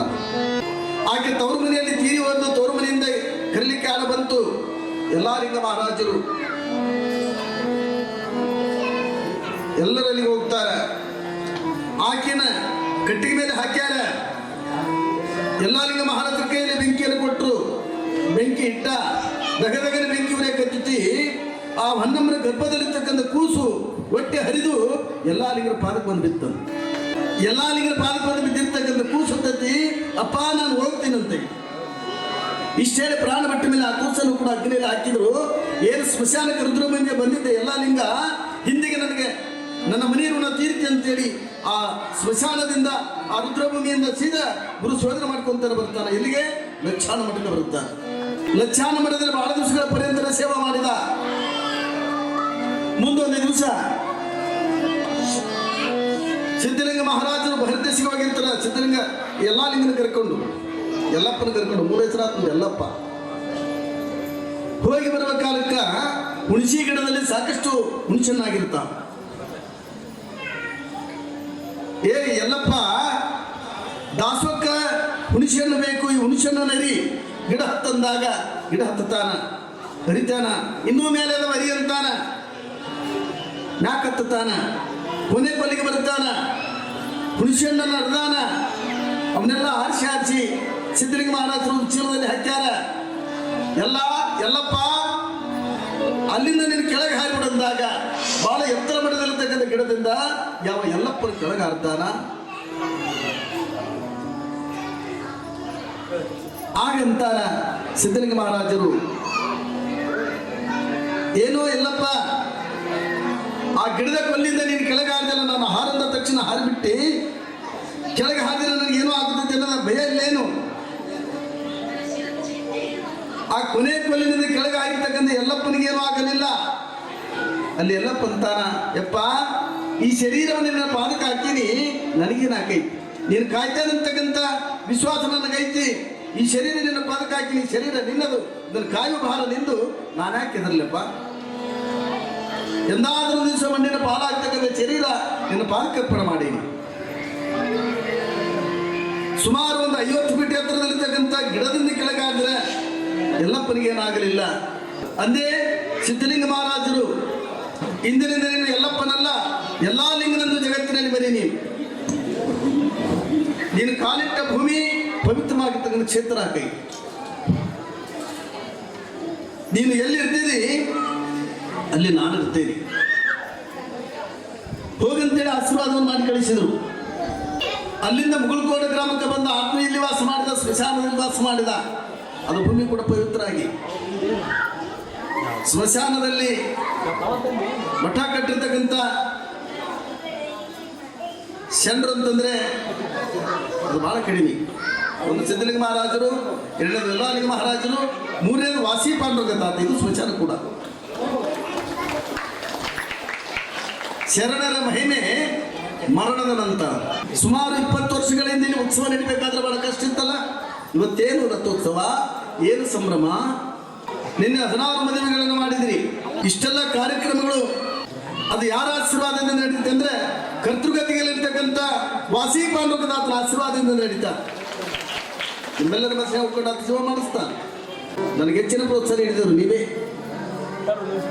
ಇವತ್ತು ಆಂಧ್ರ ಕರ್ನಾಟಕ ಮಹಾರಾಷ್ಟ್ರಗಳಲ್ಲಿ ಸಹಿತ ಪ್ರವಚನ ಮಾಡಿಬಿಡ್ತೀನಿ. ಅದಕ್ಕೆ ಹೆಚ್ಚಿನ ಪ್ರೋತ್ಸಾಹ ನೀಡಿರ್ತಕ್ಕಂಥ ಗ್ರಾಮ ನನಗೆ ಈ ಜುಮ್ಲಾಪ್ ಗ್ರಾಮ ಅಂತಕ್ಕಂಥದ್ದು ಯಾವ ಹೆಂಗ ಆಗೈತೆ ಅಂತಂದ್ರೆ ಇದು ನಮ್ಗೆ ತವ್ರ ಮನೆ ಆದಂಗಾಗಿ. ನಾವೇನು 15 ದಿನಗಳ ಕಾಲ ಮಹಾಪುರಾಣವನ್ನು ಪ್ರಾರಂಭ ಮಾಡಿ ನಿನ್ನೆಯ ದಿವಸ ಮಹಾಮಂಗಲಗೊಂಡು ಕೆಲವೊಂದು ಗ್ರಾಮಗಳಲ್ಲಿ ನಿನ್ನೆಯ ದಿವಸವೇ ಮುಕ್ತಾಯ ಮಾಡ್ತಾರೆ. ಆದರೆ ನಮ್ಮ ಗ್ರಾಮದಲ್ಲಿ ಪ್ರತಿ ವರ್ಷದಂತೆ ಮರು ದಿವಸ ಅಂದ್ರೆ ಇವತ್ತಿನ ದಿವಸ ಕಡಿಮೆನ ಕಾಳಗ ದಿವಸ ಮರುಪುರಾಣ ಅಂದ್ರೆ ಮುಂದಿನ ವರ್ಷದ ಮಹಾಪುರಾಣಕ್ಕೆ ಚಾಲನೆ ನೀಡುವಂತ ಕಾರ್ಯಕ್ರಮ ಇದು. ಅದಕ್ಕೆ ನಾವು ಮರುಪುರಾಣ ಅಂತ ಇವತ್ತೊಂದು ಕಾರ್ಯಕ್ರಮ ಇಟ್ಕೊಂಡಿರ್ತೀವಿ. ಪುರಾಣ ಪ್ರವಚನಕಾರರಾಗಿರ್ತಕ್ಕಂಥ ವೇದಮೂರ್ತಿ ಮಲ್ಲಯ್ಯನವರು 15 ದಿನಗಳ ಕಾಲ ನಿರಂತರ ಪುರಾಣ ಪ್ರವಚನ ಹಾಗೂ ನಮ್ಮ ಗ್ರಾಮದ ಜಾತ್ರಾ ಮಹೋತ್ಸವವನ್ನು ಕುರಿತು, ಈ ಪುರಾಣದ ವಿಷಯ ಅಲ್ಲ ಇದು, ಜಾತ್ರಾ ಮಹೋತ್ಸವವನ್ನು ಕುರಿತು ಒಂದು 4 ಮಾತುಗಳನ್ನು ಹೇಳಬೇಕಂತ ಅವರಲ್ಲಿ ವಿನಿಸ್ಕೊತಾ ಇದ್ದೇನೆ. ಈ ಜಾತ್ರೆ ಬಗ್ಗೆ ನೀವೇನು ಸೇವಾ ಮಾಡಿರಲ್ಲ, ಆದರೆ ಹೇಳಲಿಕ್ಕೆ 1000 ನಾಲಿಗೆ ಸಹಿತ ಸಾಲದು. ಯಾಕೆಂದ್ರೆ ಆ ರೀತಿಯಾಗಿ ನೀವೆಲ್ಲ ಸೇವಾ ಮಾಡಿರಿ. ರಥೋತ್ಸವ ಪ್ರಾರಂಭ ಆದರೂ ಇನ್ನು ಹೂವಿನ ಹಾರ ಬರೋದ್ರಲ್ಲೇ ಅದ. ಬಹಳ ವಿಜೃಂಭಣೆಯಿಂದ 2 ದಿನಗಳ ಪರ್ಯಂತ ನಿಂತುಕೊಂಡು ನೀವೆಲ್ಲ ಮನಸ್ಸು ಮಾಡಿ ದಾಸೋಹದಲ್ಲಿ ಸೇವಾ ಮಾಡಿರಿ. ನಿಮ್ಮ ಗ್ರಾಮಕ್ಕೆ ಬಂದಿರತಕ್ಕಂಥ ಅತಿಥಿಗಳಿಗೆ ಸತ್ಕಾರವನ್ನು ಮಾಡಿರಿ. ನಿಮ್ಮ ಗ್ರಾಮದ ಹೆಸರು ನಾಡಿನಾದ್ಯಂತ ಕರ್ನಾಟಕದ ಮೂಲೆ ಮೂಲೆಗಳು ಸಹಿತ ನಿಮ್ಮೂರ ಹೆಸರು ಅಜರಮರವಾಗಿ ಉಳಿದೈತೆ. ಇಂಥ ಒಂದು ಪುಣ್ಯದ ಕಾರ್ಯಕ್ರಮವನ್ನು ಮಾಡ್ತಕ್ಕಂಥ ಗ್ರಾಮ ಅದು ಯಾವುದಾದ್ರೂ ಐತೆ ಅಂದ್ರೆ ಅದು ಜುಮ್ಲಾಪ್ ಗ್ರಾಮ ಅಂತಕ್ಕಂಥ ಮಾತನ್ನು ಹೇಳಬೇಕಾಗಿದೆ. ಪ್ರತಿನಿತ್ಯವಿಲ್ಲ ಅನ್ನದಾಸೋಹ ಮಾಡಿರಿ. ಈ ಜುಮ್ಲಾಪ್ ಗ್ರಾಮಕ್ಕೆ ಮಳೆ ಬೆಳೆ ಸುಖ ಶಾಂತಿಯನ್ನ ಕಾಲ ಕಾಲಕ್ಕೆ ಕೊಡ್ಬೇಕಪ್ಪ. ಮಳೆ ಬೆಳೆ ಕೊಟ್ರೆ ಜುಮ್ಲಾಪ್ ಗ್ರಾಮದವರು ಶ್ರೀಮಂತರಾಗ್ತಾರ. ಅವ್ರು ಶ್ರೀಮಂತರಾದ್ರೆ ನಾವು ಶ್ರೀಮಂತರಾದಂಗೆ. ಯಾಕಂದ್ರೆ ನೀವು ಶ್ರೀಮಂತರಾದ್ರೆ 100 ಕೊಡೋರ 500 ಕೊಡ್ತೀರಿ ನಮ್ಮ ಕಾಣಿಕಿನ, ನಮ್ಮ ಜೇಬರು ತುಂಬ್ತೀವಿ. ಒಟ್ಟಿನಲ್ಲಿ ಜುಮ್ಲಾಪ್ ಗ್ರಾಮಕ್ಕೆ ಬಂದಿರತಕ್ಕಂಥ ಕಲಾವಿದರು ನಿಮ್ಮ ಗ್ರಾಮವನ್ನ ಎಂದೂ ಬರಲಿಕ್ಕೆ ಆಗೋದಿಲ್ಲ. ನೋಡ್ರಿ ಬಂದಾಗ ಹೆಂಗಿದ್ದರು ಇವರಿಬ್ರು ತಬಲಾ ವಾದಕರು, ನಮ್ಮ ಗವಾಯಿಗಳು ಹೆಂಗಿದ್ದರು, ಈಗ ಹೆಂಗಾಗ್ಯಾವ ಹಂಗೆ ಟೈಟ್ ಆಗಾಗತ್ತೆ. ಭಾಳ ಉದಾಹರಣೆ ಬೇಡ. ನಮ್ಮ ಶಿಷ್ಯೋತ್ತಮನಾಗಿರ್ತಕ್ಕಂಥ 15 ದಿನ ಪರ್ಯಂತ ನಮ್ಮ ಸೇವೆ ಮಾಡಿದಲ್ಲ ಚಂದ್ರಶೇಖರ್ ಶೆಟ್ಟಿ ನೋಡ್ರಿ ಬಣ್ಣಕ್ಕೆ ಬಂದ್ಬಿಟ್ಟ. ಇಟ್ಟು ಮೂಗು ಹಸಿರು ಬಾಳೆಣ್ಣ ಆದಂಗಾಗಿ. ಈ ಒಂದು ಕಾರ್ಯಕ್ರಮವನ್ನು ಕುರಿತು ಮಾತನಾಡಿರ್ತಕ್ಕಂಥ ವೇದಮೂರ್ತಿ ಮಲ್ಲಯ್ಯ ಶಾಸ್ತ್ರೀಜಿ ಅವರಿಗೆ ಜುಮ್ಲಾಪುರ ಗ್ರಾಮದ ಸಕಲ ಸದ್ಭಕ್ತಾದಿಗಳಿಂದ ಹಾಗೂ ಸದ್ಗುರು ಶ್ರೀ ವಾಸಿ ಪಾಂಡುರಂಗ ತಾತನವರ ಸೇವಾ ಸಮಿತಿಯ ಪರವಾಗಿ ತುಂಬ ಹೃದಯದ ಅಭಿನಂದನೆಗಳು. ಈಗ ಇಲ್ಲಿ ಬಸವರಾಜ್ ಬಡಿಗೇರ್ ಅವರು ವೇದಿಕೆಯ ಮೇಲೆ ಬರಬೇಕು. ಭಾಳ ಮಾತಾಡೋಕ್ಕೆ ಬರೋದು ಯಾಕಂದ್ರೆ ಮಾತಾಡೋಕೆ ಯಾಕೆ ಬರೋದು ಅಂತಂದ್ರೆ ಎಲ್ಲ ಶಿವಶರಣರ ಮುಂದೆ ನಾನು ಸಣ್ಣ ಭಕ್ತಿ ಮಾತಾಡೋಕೆ ಭಾಳ ಕಠಿಣ ಆಗೈತೆ ಮಾತು. ನನಗಿಂತ ಕಿರಿಯರಿಲ್ಲ, ಶಿವಭಕ್ತರಿಗಿಂತ ಹಿರಿಯರಿಲ್ಲ. ನನ್ನ ಮನಸ್ಸಾಕ್ಷಿ, ನಿಮ್ಮ ಪಾದ ಸಾಕ್ಷಿ. ಎಷ್ಟು ಅದ್ಭುತ ಅಂತಂದ್ರೆ ಮತ್ತೊಮ್ಮೆ ಯಾರು ಜನ್ಮ ಅಂತಂದ್ರೆ ಇಲ್ಲವರೆಗೆ ಹುಟ್ಟಬೇಕಂತ ಅನಿಸಿದ್ದೆ. ಎಷ್ಟು ಜನ್ಮ ಕೊಡು, ನಲಿಗೆ ಮುಕ್ತಿ ಧನ ಸಂಪದ ಸಂತ ಸಂಘ ದೇಹಿಸದ ತುಕಾಮಣಿ ಗಬ್ಬ ವಾಸೆ ಪಾಂಡುರಂಗ ಅಮಾವಾಸ್ಯೆ. ನೀ ಎಷ್ಟು ಜನ್ಮರ ಈ ಜನ್ಮ ಕೊಡ ನನಗೆ, ನೀ ಏನಾರು ಕೊಡ್ಬೇಕಂತ ಮನಸ್ಸು ಮಾಡಿದ್ವಿ ಮತ್ತೆ ಇಲ್ಲವರೆಗೆ ಕೊಡ್ಬೇಕಂತ. ಯಾಕಂದ್ರೆ ನಿಮ್ಮೆಲ್ಲರೂ ಸೇವೆ ಮಾಡೋ ಬಗ್ಗೆ ಸಿಗ್ತೈತಿ. ಪಾಂಡವ ಮುತ್ಯ ಈ ಜನರು ಈ ಸ್ಥಳದೊಳಗೆ ಒಂದು ಸ್ವಲ್ಪ ಸ್ಮರಣೆ ಮಾಡ್ಬೇಕಂತಂದ್ರೆ ಪಾಂಡವ ಮುತ್ಯನ ನಾನು ನೋಡಿಲ್ಲ, ಪಾಂಡವ ಮುತ್ಯನ ನಾನು ನೋಡಿಲ್ಲ, ಮತ್ತು ಈ ಸದ್ಯಕ್ಕೆ ಯಾರು ನೋಡಿದವ್ರಿಲ್ಲ. ಆದರೆ ಪಾಂಡವ ಮುತ್ಯನ ನೋಡಿದನ್ನು ಕೂಡ ನಾನಿಲ್ಲ. ಪಾಂಡವ ಮುತ್ಯನ ನೋಡಿದ್ನಲ್ಲ ಆತನ ಕೂಡ ನಾನಿದ್ದೆ. ಪಾಂಡವ ಮುತ್ಯ ಹೆಂಗಂತ ಆತ ತಿಳಿಸ್ಕೊಟ್ಟನು. ಆತನ ಯಾವತ್ತು 24 ಗಂಟೆ ಕೂಡ ನಾವು ಸ್ಮರಿಸ್ಬೇಕು. ಬೋಧರು ಬಲಪೈ ಮುತ್ತಿಂತಿದ್ದ ಆತ ಮುತ್ಯ ನೋಡಿದ್ದ, ಆತ ಮುತ್ಯ ನೋಡಿದ್ದ, ಮುತ್ಯ ನಾನು ಮುತ್ಯ ಹೆಂಗಿತ್ತಂತ ಭಾಳ ಅದ್ಭುತವಾಗಿ ತಿಳ್ಕೊಬೇಕು. ಈ ಊರಾಗ ಹುಟ್ಟಿವಿ ಅಂದ್ರೆ ಅವ್ರು ತಿಳಿದ್ರೆ ಮುಕ್ತಿ ಆಕೈತಿ, ಇಲ್ಲಿ ಗ್ರಹಿಂಗಿಲ್ಲ. ಮತ್ತೆ ಒಳ್ಳೆ ಮತ್ತೆ ಬರ್ಬೇಕಾಕೈತಿ. ಪುನರಪಿ ಜನನಂ ಪುನರಪಿ ಮರಣ. ಊಟದ ಸಾಯ ಹೆಂಗಾಕೈತಿ, ನೀವು ಮುಕ್ತನಾಗ ನಾವು ಪಾದಕ್ಕೆ ಬರ್ಬೇಕು. ಮತ್ತು ಹೆಂಗೆ ಮುಕ್ತನಾಗೋದು ಅಂತಂದ್ರೆ ಸೇವೆ ಮಾಡೋದು.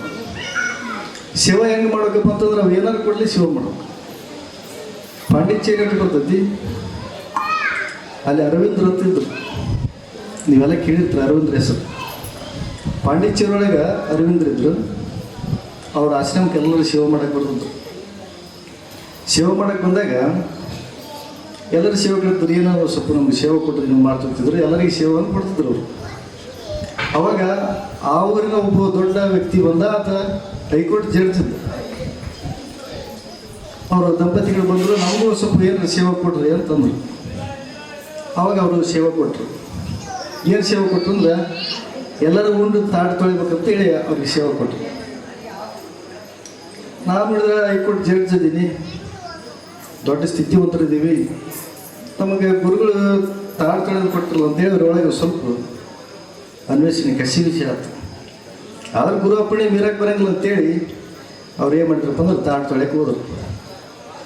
ತಾಟ್ ತೊಳೆಯಕ್ಕೆ ಹೋದಾಗ ಅವ್ರ ಊರಾಗ ಅವ್ರ ಕೈಯಾಗಿರುವಂಥ ಕೆಲಸಗಾರದು ಮತ್ತು ಆಳು ಮಕ್ಕಳು ಇರ್ತಾರಲ್ಲ, ಅವ್ರು ಊಟ ಮಾಡಿ ತಂದು ಅವ್ರ ಕೈಗೆ ತಾಟ್ ಕೊಟ್ಟರು.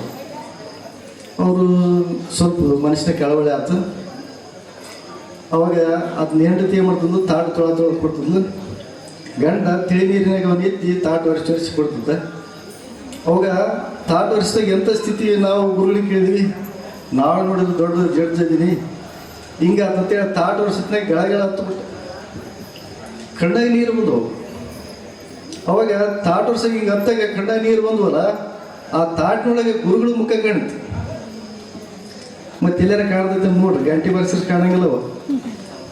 ಪೂಜಿಸಿ ಹೋದವರ ಕಂಡೆ, ಆನೆ ನೀವು ಏರಿ ಹೋದವರ ಕಂಡೆ, ಕುದುರೆ ನೀರಿ ಹೋದವರ ಕಂಡೆ, ಕುಂಕುಮ ಪೂಜಿಸಿ ಹೋದವರ ಕಂಡೆ, ನಿನ್ನನ್ನು ಕಾಣದವರನ್ನು ಒಬ್ಬರನ್ನು ಕಾಣೆ ಅಂತರು. ಅವನು ಕಾಣೋದು ಹೆಂಗ? ಅದಕ್ಕೆ ನೀ ಏನಾರ ಕೊಡು, ನಾನು ನಿನ್ನ ಆಳಾಗಿಟ್ಟಿಗಂತ. ಇಲ್ಲೇನು ಮೇಲೆ ಕೊಡು, ಮೇಲೆ ಬರೋಕ್ಕಿಂತಿದ್ದಿಲ್ಲ, ನಿನ್ನ ಆಳಾಗಿಟ್ಟು ಸಾಕು. ಎಲ್ಲಿ ತನ ಅವನ ಆಳಾಗಿರ್ತೀವಿ ಎಲ್ಲರೂ ದೊರೀತೈತಿ. ಅದಕ್ಕೆ ಪರಮಾನಂದ ಪ್ರಾಪ್ತಿ ಅಂತಾರೆ. ಅವಾಗ ಆ ತಾಟಿನೊಳಗೆ ಗುರುಗಳ ಮುಖ ಕಾಣ್ತಿ, ಅವಳಕ್ಕಿತ್ತಿದ್ದ. ಗುರುಗಳ ಮುಖ ತಾಟಿನ ಕಂಡಾಗ ಹಿಂದೆ ನೋಡಿದ. ಹಿಂದೆ ನೋಡಿದಾಗ ಗುರುಗಳೇನು ಹಿಂದೆ ಬಂದು ನಿಂತಾರ ಅಂತ ನೋಡಿದ, ತಾಟಿನ ಮುಖ ಕಾಣ್ತಾವ್ರಿ ಹೊಸ ತಾಟ ಹಂಗೆ. ಅವಾಗ ಹಿಂದೆ ಬಂದು ನಿಂತಾರ ನೋಡಿದ, ಹಿಂದೆ ಗುರುಗಳು ಬಂದಿದ್ದಿಲ್ಲ. ಗುರುಗಳು ಒಬ್ಬರು ಶಿಷ್ಯರಿಗೆ ಹೇಳಿಸಿರಲಿಲ್ಲ. ಆ ಜಡ್ಜ್ ಕಾರ್ಯಕ್ರಮ ಆಗ್ತೀವಿ. ಜಡ್ಜ್ ಬಂದು ಶಿಷ್ಯ ಬಂದ ಅವ್ರು ಕರೆಯಾಗಿರ್ತಾರೆ ಬರಿ ಅಂತಂದ. ಅವಾಗ ಹೋದ್ರು. ಇಲ್ಲಪ್ಪ ನೀನು ಸೇವೆ ಮಾಡಿದ್ರೆ ನನಗೆ ಆನಂದ ಆಗ್ಬಿಟ್ಟೈತಿ, ಸಾಕು ನೀನು ಸೇವೆ ಮಾಡೋದು. ಇಲ್ಲರಿ ಬುದ್ಧಿ ನಮ್ಮ ತಪ್ಪಾಗೈತಿ, ಅಭಿಮಾನ ಇತ್ತು ನನಗೆ, ನಾನು ಭಾಳ ದೊಡ್ಡವದಿನಿ ಅನ್ನೋದು. ಆ ಅಭಿಮಾನ ನಿಮ್ಮಿಂದ ಕಳ್ಕೊಂಡೆ, ಇವತ್ತಿಂದ ಎಲ್ಲ ಜಡ್ಜ್ ಬೇಡ, ಏನು ಬೇಡ, ನೀನು ಮಠದಾಗೆ ಸೇವೆ ಮಾಡ್ತು ಅಂತೇಳಿ ಇಡೀ ಜೀವಮಾನ ಪೂರ್ತಿ ಅವ್ರು ಮಠದಾಗ ಸೇವೆ ಮಾಡಿದ್ರು. ಅವ್ರ ಗತಿಯನ್ನು ಅದ ಮಠದಾಗ ಕೆಟ್ಟಿದ್ರು. ಸೇವೆ ಮಾಡಿದವ್ರ ಗತಿ ಎಲ್ಲಾರ ಕೆಟ್ಟಿಲ್ಲ ಇಲ್ಲ, ಸೇವೆ ಮಾಡಿದವ್ರ ಗತಿ ಕೆಟ್ಟಿಲ್ಲ. ಇವತ್ತಿಗೆ ಜಡ್ಜ್ ನಿಂತಿ ಗತಿಗೆ ಪಾಂಡಿಚೇರಿ ಆಶ್ರಮದೊಳಗೆ ಐತಿ. ಕಾರಣ ಇಷ್ಟ, ಸೇವಾ ಮಾಡಿದ್ರೆ ಅವ ಮೆಚ್ಚಬೇಕಂತ. ಯಾಕಂತ ಕೇಳಿದ್ರೆ ಇಲ್ಲಿ ಸೇವೆ ಮಾಡಕ್ಕೆ ಬಂದ್ವಿ, ಮುಕ್ತರಾಗಿ ಬಂದ್ವಿ, ಅಲ್ಲೇನು ಊಟಕ್ಕೆ ಬಂದ್ವಿ ಇಲ್ಲ. ಅದಕ್ಕೆ ಹುಟ್ಟಿ ಸಾಯೋದು ಇದಕ್ಕಂತ. ಒಮ್ಮೆ ನಿನ್ನನ್ನು ಕಂಡು ಮುಕ್ತರಾಗಬೇಕು. ಅದಕ್ಕೆ PS ಆಗಿದ್ದಂಥ ವ್ಯಕ್ತಿ ಜುಮ್ಲಾಪುರಕ್ಕೆ ಯಾಕೆ ಬಂದ? PSI ನೌಕರಿ ಮಾಡ್ಬೋದಿತ್ತು. 48 ಅಡಿ ದಣಿಯಾರು ಒಬ್ಬನ ಮಗ ಆತ ದೇಸಾಯಿ. ಪಾಠಪೂರ್ತಿಯಾಗಿ ಊರಿಗೆ ಬಂದು ನಮ್ಮೂರ ಕೂಡ ಬೇಷನ್ ಮಾಡೋದ್ರೆ ಏನಿತ್ತು? ನಮ್ಮೂರದ್ದು ಏನಾರ ಗಂಟು ತಿಂದಿದ್ರು ಅವರಿಲ್ಲ. ಅಂತಾರೆ ನಮ್ಮೂರಿಗೆ ಬಂದ್ರಲ್ಲ, ಯಾಕೆ ಬಂದ್ರಂತ ಇವತ್ತಿಗೆ ಚಿಂತನೆ ಆಗಿಲ್ಲ. ಪಂಡಪ್ಪನ ಜಾತ್ರೆ ಮಾಡ್ಬೇಕಾಗಿತ್ತು, ಮಾಡೋಕೈತಿ. ಖರೆ ಅವನನ್ನು ನೋಡ್ಬೇಕಂತ ಪ್ರಯತ್ನ ಮಾಡ್ಬೇಕಾಗೈತಿ. ಹೆಂಗೆ ನೋಡ್ಬೇಕು ಅವನ್ನ? ಮತ್ತೆ ಎದ್ರಾಗಾರ ಟಿವಿಯಾಗ ಬರ್ತಾರನ್ರಿ, ಎದ್ರಾಗಾರ ಬಂದು ಇಲ್ಲ, ಒಳಗೆ ಬರ್ಬೇಕು. ಒಳಗೆ ಇಲ್ಲೈತೆ ಹೃದಯ ಮಂದಿರದೊಳಗೆ ಅವ್ನು ನೆನೆಸೆ ನಾವು. ಈ ಹೃದಯವನ್ನು ಬಗೆದು ನೋಡಿದಾಗ ಸಿಗ್ತಾನೆ ನಾವು, ಹಾಗೆ ಸಿಗ್ತಾನೂ ಇಲ್ಲ. ಹಂಗೆ ಅವ್ನು ಕಾಣ್ಬೇಕಾದ್ರೆ ಎಂಥ ಅದ್ಭುತ ಐತೆ ಅಂತಂದ್ರೆ, 48 ಅಡಿ ದಣಿಯಾರು ಒಬ್ಬವನ ಮಗ ದೇಸಾಯಿದ್ದ. ಅವರಪ್ಪರು ವಿಚಾರ ಮಾಡಿದ, ಮಗ ವಯಸ್ಸಿಗೆ ಬಂದನ, PSI ನೌಕರಿ ಮಾಡ್ತಾನ, ಮಗ PSI ನೌಕರಿ ಮಾಡ್ತಾನ. ಅವಾಗ ಮದುವೆ ಮಾಡ್ಬೇಕಲ್ಲ, ವಿಚಾರ ಮಾಡಿದ್ರು. ಒಂದು ಒಳ್ಳೆ ಕನ್ಯೆ ನೋಡಿ ಬಂದ. ಯಾರಿಗ್ರಿ? ಪಾಠ ಮುತ್ತೆ ಒಳ್ಳೆ ಕನ್ಯೆ ನೋಡಿ ಬಂದರು. ನೋಡಿ ಬಂದ ಮೇಲೆ ಮುತ್ತೆ ನೌಕರಿ ಮಾಡಿ ಮನೆಗೆ ಬಂದಾಗೆಲ್ಲ ಮನೆಗೆ ಹಾಲೇ ಕೂತಿದ್ರು. ಅವ್ರವ್ನು ಕೇಳಿದ್ರು, ಯವ್ವ ಅಂತ, ಇವತ್ತು ತೆಲಿಬೇಕ್ರಿ, ಯಪ್ಪ ನಿಮ್ಮ ಕನ್ಯೆ ನೋಡಕ್ಕೆ ಹೋಗಿದ್ದೆ. ಕನ್ಯೆ ನೋಡಕ್ಕೆ ಹೋಗಿದ್ರು. ಹೌದು. ಹೆಂಗದಳ ನೋಡಕ್ಕೆ ನನಗೆತ್ತಿನ ಅದಳ ತಂದವರು, ನೋಡಕ್ಕೆ ನನಗೆತ್ತಿನ ಅದಳಂತ ಒಂದ ಮಾತಿಗೆ ಮನೆ ಬಿಟ್ಟವರು ಜಗತ್ತಿನಿಗೆ ಯಾರು ಒಬ್ಬರೇ ಅದಾರಂದ್ರೆ ಪಾಠ ಮುತ್ತಿದ್ರೆ ನೀವು ನೆನಪಿನ ಇಟ್ಟಿಗೆ. ಇಡೀ ಜಗತ್ತಿಗೆ ಇರ್ತಕ್ಕಂಥ ಎಲ್ಲ ತಾಯಿ ತಂದಿರಿಗೆ ಯಾವ ಸ್ವರೂಪ ಅದರ ಬಂದು ನಮ್ಮ ಓನ್ ಸ್ವರೂಪ ಐತೆ ಅಂತೇಳಿ ಊರಿಗೆ ಬಂದ್ರಲ್ಲ, ನೀವೆಲ್ಲರೂ ಆತನ ತಾಯಿಂದ್ರಿ, ನೀವು ಪಡಪ್ತಿನ ತಾಯಿಂದ್ರಿ. ನೀವು ನಿಮ್ಮನ್ನು ತಾಯಿ ಅಂತ ಯಾರು ಕಾಣ್ತಾರ ಅವ ಪಡಪತ್ತಕ್ಕನು. ಆತನ ಶಿಷ್ಯರಿದ್ರಿ ಇಬ್ರು, ಅವ್ರಿಗೆ ಅದನ್ನೇ ಹೆಸರಿಟ್ಟಿದ್ದ. ಮತ್ತೆ ಅವ್ರಿಗೆ ಅದನ್ನ ಹೆಸರಿಟ್ಟಿದ್ದ. ಏನಿಟ್ಟಿದ್ದ? ಇಂದ್ರಿಯ ಬಸಪ್ಪ ಕಟ್ಟೆಪ್ಪ. ಭಾಳ ಚಂದ ಇಟ್ಟಿದ್ರು. ಭಾಳ ಶಂಕರಲಿಂಗ ಗುರುಗಳು ಸಿದ್ಧಲಿಂಗ ಗುರುಗಳಾಗ ಯಾವ ರೂಪದಾಗಿದ್ರಪ್ಪ ಅಂತಂದ್ರೆ ಒಂದು ಗೂಳಿ ರೂಪದಾಗಿದ್ರು. 8 ವರ್ಷ ತೇರ್ ಪ್ರಾರಂಭ ಆಗಿ ಈ ವರ್ಷ 8ನೇ ವರ್ಷದ ತೇರದು. ಈ 8ರ ನಂಟು ಏನಪ್ಪ ಅಂತಂದ್ರೆ ಅವ್ರು ಭಾಳ ಅದ್ಭುತವಾಗಿತ್ತು. ಸಿದ್ಧಲಿಂಗ ಮಹಾರಾಜರು ಅವತ್ತು ಈ ಊರಿಗೆ ಬಂದಿದ್ರು. ಅವ್ರು ಹೇಳಿದ್ರು 100 ವರ್ಷಕ್ಕೆ ಪಂಡಪತಿ ಲಿಂಗಕ್ಕೆ 100 ವರ್ಷಕ್ಕೆ ಇವರೇ ತೇರು ಹೇಳ್ತಿತ್ತು ಅಂತ ಹೇಳಿದ್ರು. ಸುಡುಗಡೆಗೆ ತೇರು ಹೇಳ್ತಿತ್ತು ಮಂದಿ. ಸುಡುಗಡೆಗೆ ತೇರು ಹೇಳಕ್ಕೆ ಸಾಧ್ಯ ಇತ್ತು ನಂದು. ದೇವಿ ಪುರಾಣ ಪಾರಾಯಣ ಮಾಡಕ್ಕಿದ್ದೆ ಮನೆಯಾಗ ಒಬ್ಬತ್ತು ಬಂದದ ತೇರು ಮಾಡಿ ಅಂತ ಭಾಳ ಅಂತಿರಲ್ಲ, ತೇರು ಹೇಳ್ತಿತ್ತು ಅಲ್ಲಿ ಅಂತ. ಮತ್ತೆ ಎಲ್ಲಿ ಹೇಳಿಬೇಕು? ಹೇಳ್ತೈತೆ ಅಂತ ತಾವು ಮಾಡಿವಿ, ಇಂದ ಕೇಳ್ತೈತೆ ಅಂತ ತಾವು ಹೇಳ್ಯಾರ. ಮತ್ತೆ ಹೆಂಗೆ ಮಾಡೋಕ್ಕಂತ ಅಲ್ಲೆಲ್ಲ ಕಂಡಪಟ್ಟಿ ಮಂದಿ ಮುಚ್ಚಿ ಕುಣಿ ತೆಗ್ಗದವು. ಆ ತೆಗ್ನಾಗ ಸಿಗಬಾರ್ದೈತೆ ಅಂತ ಗಾಲಿ ಅಂತ ತೀರ ಯಾವಾಗ ಮುಂದಕ್ಕೆ ಹೋಗಿತ್ತಿಂದ ಪಾರಾಯಣ ಮಾಡ್ತಕ್ಕಂಥ ಸಂದರ್ಭದಾಗ ಹೇಳ್ತಕ್ಕಂಥ ಮುತ್ತಿನ ಅದ. ಪಾರಾಯಣ ಮಾಡೋದು ಸಿಗ್ತಿದ್ರ ನೀನು ಅವ್ರ ದೇವಿ ಪುರಾಣ ಏನಿದ್ರೆ ನಿನಗೆ ದೇವಿ ಆಶೀರ್ವಾದ ಇದ್ರೆ ಅದ್ರ ಹೆಜ್ಜೆ ಮಾಡಬಾರ್ದಂದಿವಿ. ಇವತ್ತಿಗೆ ತೇರಿನ ಹೆಜ್ಜೆ ಮಾಡಂಗಿಲ್ಲ, ನೋಡಿ ಬರ್ರಿ. ಹಾಗೆ ಹೇಳಂಗಿಲ್ಲ. 4 ಬಳ ತೇರು ಹೆಜ್ಜೆ ಮೂಡ್ಬೇಕು. ಬೈಕ್ ಅಡ್ಡಾಡಿದ್ರೆ ಹೆಜ್ಜೆ ಮೂಡ್ದೈತಿ, ಬಸ್ ಅಡ್ಡಾಡಿದ್ರೆ ಹೆಜ್ಜೆ ಮೂಡ್ದೈತಿ. ತೇರದ ಅಡ್ಡಾಡಿದ್ರೆ ಹೆಜ್ಜೆ ಮೂಡಗಿಲ್ಲ ಅಂದ್ರೆ ಅದು ಎಂತ ಅದ್ಭುತ ಐತಿ ಅಂದ್ರೆ ಅದ್ರೊಳಗೆ ಮುಕ್ತಿ ಸಿದ್ಧ ಅದನ್ನ. ಯಾರು ತೇರನ್ನು ನೋಡ್ತಾರೆ ಎಲ್ಲ ಮುಕ್ತರಕ್ಕರ ತೇರನ್ನು ಅದಕ್ಕೆ ಅದ್ರೊಳಗೆ ಅದನ್ನ ಮುತ್ತಿನ ಅದ್ಭುತ ಪವಾಡಗಳು. ಶಂಕರಲಿಂಗ ಮಹಾರಾಜರು ಅವ್ರ ತಾಕೊಂದು ಗೂಳಿ ಇತ್ತಲ್ಲ, ಆ ಗೂಳಿ ಬಸವ ಗೂಳಿ ಏನಿತ್ತಲ್ಲ, ಆ ಗೂಳಿ ಹೆಸರನ್ನು ಊರಿಗೆ ಇಟ್ಟಿದ್ರು. ತಂತಾಕಿಬ್ರು ಶಿಷ್ಯರಿದ್ರಲ್ಲ ಅವ್ರಿಗೆ ಇಟ್ಟಿದ್ರು. ಆ ಗೂಳಿ ಇರೋ ತನಕ ಯಾವ ಆಕಳನಿಂದ ಹೋಗಲಿಲ್ಲ ಅಂತ. ಅದು ಬ್ರಹ್ಮಚರ್ಯ ವ್ರತವನ್ನು ಪಾಲನೆ ಮಾಡಿತ್ತು. ಹಂಗ ನನ್ನ ಶಿಷ್ಯರು ನೀವಾಗಬೇಕಾದ್ರೆ ಇಂದ್ರಿಯನ ಕಟ್ಟಬೇಕು ಬಸಪ್ಪ, ಆವಾಗ ನೀನು ಕಟ್ಟೆಪ್ಪಕ್ಕೆ ಅಂತ ಹೇಳಿದ್ರು. ನೀನು ಕಟ್ಟೆಪ್ಪ ಆಗ್ಬೇಕು, ಇಂದ್ರಿಯನ ಕಟ್ಟಬೇಕು, ಅವಾಗ ನೀವು ಬಸಪ್ಪಕ್ಕೆ ಅಂತ ಹೇಳಿದ್ರಲ್ಲ, ಅಂತ ಹೆಸರನ್ನ ಇಟ್ಟಿದ್ರು. ಏನು ಅದ್ಭುತ ಅವ್ರದ್ದು. ಅವ್ರ ಲೀಲೆಗಳು ಭಾಳ ಅಮೋಘವಾಗಿರ್ತಕ್ಕಂಥವು. ರಾಮಪುರದೊಳಗೆ ಹಿರೇಮಠ ಬಂಧುಗಳ ಮನೆಯೊಳಗೆ ಮಕ್ಕಳಾಗಿದ್ದಿಲ್ಲ. ಮುತ್ತಿನ ಭಾಳ ಪ್ರೀತಿ ಅವರು. ಪಟ ಮುತ್ತಕ್ಕಂಥ ಸಂಕಲ್ಪ ಮಾಡಿದ್ರು. ನೋಡಪ್ಪ ನಮ್ಮ ಮನೆಗೆ ಗಂಡಸಂತದಿಲ್ಲ, ನೀನು ಕೃಪೆ ಮಾಡಕ್ಕಂದ್ರು. ಆಯ್ತು, ನಮ್ಗೆ ಯಾವಾಗ ಇಚ್ಛಕ್ಕೆ ಅವಾಗ ಬರ್ತೀವಿ ಮನೆಗೆ ಅಂತ ಹೇಳಿದ್ರು. ಆಯ್ತು ಅವರು ಹೌದು ಪುರುಷರು, ಇಚ್ಛಾ ಪುರುಷರು, ಯಾರ ಮನೆಗೆ ಬೇರೆ ಕರೆದ್ರು ಹೋಗಿರಲ್ಲ, ತಮ್ಮ ತಿಳಿಬೇಕು ಅವರು. ಆಯ್ತು ಅಂತೇಳಿ ಸುಮಾರು ದಿನಗಳಾದ ಮೇಲೆ ಸಮಯ 9:30 ಗಂಟೆ ಸಮಯ ಇಷ್ಟ ಸಮಯ ಆಗಿತ್ತು. ರಾಮಪುರಕ್ಕೆ ಕುದುರೆಗೆ ಹೋಗಿಬಿಟ್ರು. ಹೋಗಿ ಅವ್ರ ಮನೆ ಬೀದೊಳಗೆ ಕುದುರೆ ನಿಂತು ಮುತ್ತೆ ಬಂದನ ಅಂದ್ರೆ ಎಲ್ಲ ಮುತ್ತೆ ಒಂದು ಮಾತು ಹೇಳಕ್ಕೆ ಬಂದನಂದದ್ದು. ಕುದುರೆ ಇಳಂಗಿಲ್ಲ, ಒಂದು ಮಾತು ಹೇಳ್ತಾನೆ. ಏನು ಹೇಳ್ತಾನೆ? ಗಂಡು ಸಂತಾನ ಬೇಕಾಗಿ ತಂದಿರಲ್ಲ, ನಿಮ್ಮ ಗಂಡು ಮಗ ಹುಡ್ತಾನೆ. ಆದ್ರೆ ಒಂದು ಕಂಡೀಷನ್ ಐತೆ ಅದಕ್ಕೆ. ಏನ್ರಿ ಕಂಡೀಷನ್? ಏನಿಲ್ಲ, ನಾನು ಕಾಶಿಗೆ ಯಾತ್ರೆಗೆ ಹೊಂಟೀನಿ, ನಾನು ಬರ್ಬೇಕಾದ್ರೆ 9 ವರ್ಷ ಆಗೈತಿ, ನಿಮ್ಮ ಮಗ ಹುಟ್ಟಿಂದ ನಾ ಬರ್ತಾನೆ ಹೆಸರಿಡಂಗಿಲ್ಲ ಅಂತ ಹೇಳಿದ್ರು. ಅವ್ರಿಗೆ ಗಂಡು ಮಗ ಹುಡಿತಿ. ಮತ್ತೆ ಹೇಳಿದ ಮಾತು ಏನತ್ತಪ್ಪ ಅಂತಂದ್ರೆ ಅವ್ರಿಗೆ ಗಂಡು ಮಗ ಹುಡಿತಿ. ಅವ್ರು 9 ವರ್ಷ ಕಾಶಿಗೆ ಹೋದ್ರು. ಇಲ್ಲಿ ಗಂಡು ಮಗ ಹುಟ್ಟಿರ್ತಕ್ಕಂಥ ಅವ್ರಿಗೆ ಹೆಸರಿರಲಿಲ್ಲ. 9 ವರ್ಷದ ಹುಡುಗ ಅದ. ಬಂದಿರ್ತಿದ್ರಿ ಆತ ಹಂಗೆ ಹೇಳ್ಬಿಟ್ಟನೇನ ಮರೆಯ ನಿಷೇಧಾಗ ಅಂತಾರೆ. ಈಗ ಅಂತಾರೆ ಇಲ್ಲೆಲ್ಲರೂ ಏನಾದ್ರಲ್ಲ ಅದೆಲ್ಲ ಅವರ ಮುತ್ತೆ ತೆಗಿತಿದ್ದು ತೀರ್ಥ, ನಾವು ತೆಗಿತಿರೋದು ತೀರ್ಥ. ತೀರ್ಥ ಬೇರೆ, ತೀರ್ಥ ಬೇರೆ. ತೀರ್ಥಾಗದು ಬೇರೆ, ತೀರ್ಥ ಬೇರೆ. ತೀರದ ಬೇರೆ, ನಿರಂತರದ ಬೇರೆ. ಅವ ಮಾಡ್ಯಾನ ಅಂತೇಳಿ ಅವ ಎಲ್ಲದು ಮಾಡೋಕೆ ಹೋಗಿ ಸಾಧ್ಯ ಇಲ್ಲ. ದೇವಿ ಕಂಡನ ಕಾಣಕ್ಕಾಗಿತ್ತು, ಅವ ವಿಷ ಕುಡ್ದನ, ವಿಷ ಕುಡಿಯೋಕ್ಕಾಗಿತ್ತನ ಆಗಿಲ್ಲ. ತೆಗ್ಯಾಳದೊಳಗೆ ಹನುಮಂತರ ಗುಡಿ ಕಟ್ಟಂಥ ಸಂದರ್ಭದೊಳಗೆ ಕಲ್ಲಿನ ತೊಲೆ ಏರಾಕಿದ್ರು. ಹನುಮಂತರ ಗುಡಿದು ಕಲ್ಲಿನ ತೊಲೆ ಎಲ್ಲರೂ ಊರನ್ ಮಂದಿ ಎಲ್ಲರೂ ಕೂಡಿ ಕಲ್ಲಿನ ತೊಲೆ ಏರಾಕಿದ್ರು. ತೊಲೆ ಇರಂಥ ಸಂದರ್ಭದಲ್ಲಿ 4 ಮಂದಿ ನೀನೆತ್ತು ನಾನೆತ್ತು ಅನ್ನೋದ್ರಾಗ ಕೈ ಜಾರಿ ಬಿಡ್ತೀವಿ. ತೊಲೆ, ಕಲ್ಲಿನ ತೊಲೆ. ಬುಡಕಿದ್ದಾರೆ ಅಂದ್ರೆ ಶಿವ ಶಿವ ಪಾಠ ಮುತ್ತೆ ಅಂದ್ರೆ ಕಂದಗದೊಳಗಿದ್ದು ಮುತ್ತೆ. ಒಬ್ಬ ದೂರ್ಕೊಂತಂದು ಎಲ್ಲೊಂದು ಪಾಂಡಪತಿ ಎತ್ತಗಬೇಕಿರ್ತದೋ ಅವತ್ತು ಮಾಡಿಬಿಟ್ರಿ ನೀವೊಂದು ಶಿವ ಪಾಂಡಪತಿ ಅಂತಂದ್ರೆ ಅವರು ಕಲ್ ತೋರಿ ಜಾರಿ ಬಿಡ್ತಿ ಬುಡಕೊಂದು 20-50 ಮಂದಿ ಇದ್ರು ಸತ್ರ ಎಲ್ಲಾರ ಅಂದ್ರು ಅವ್ರ ಮಂದಿ ತೊಲೆ ಹಂಗಂತಲೇ ನಿಂತಿತ್ತು ಒಬ್ಬ ಒಂದು 2 ಹಿಡಿಕಿಂದಿರ ನೋಡೋದಿನ ಯಾರು ಹಿಡಿದಿದ್ದು ಎಲ್ಲರೂ ದೂರ ಸರ್ದಾರ ಕಂದಗಲ್ದೊಳಗೆ ಮುತ್ತೆ ತೀರ್ಥ ಮಾಡ್ಕೊಂತ ಕೂತಿದ್ದ ಕೈಗೆ ಮ್ಯಾಕಿತ್ತು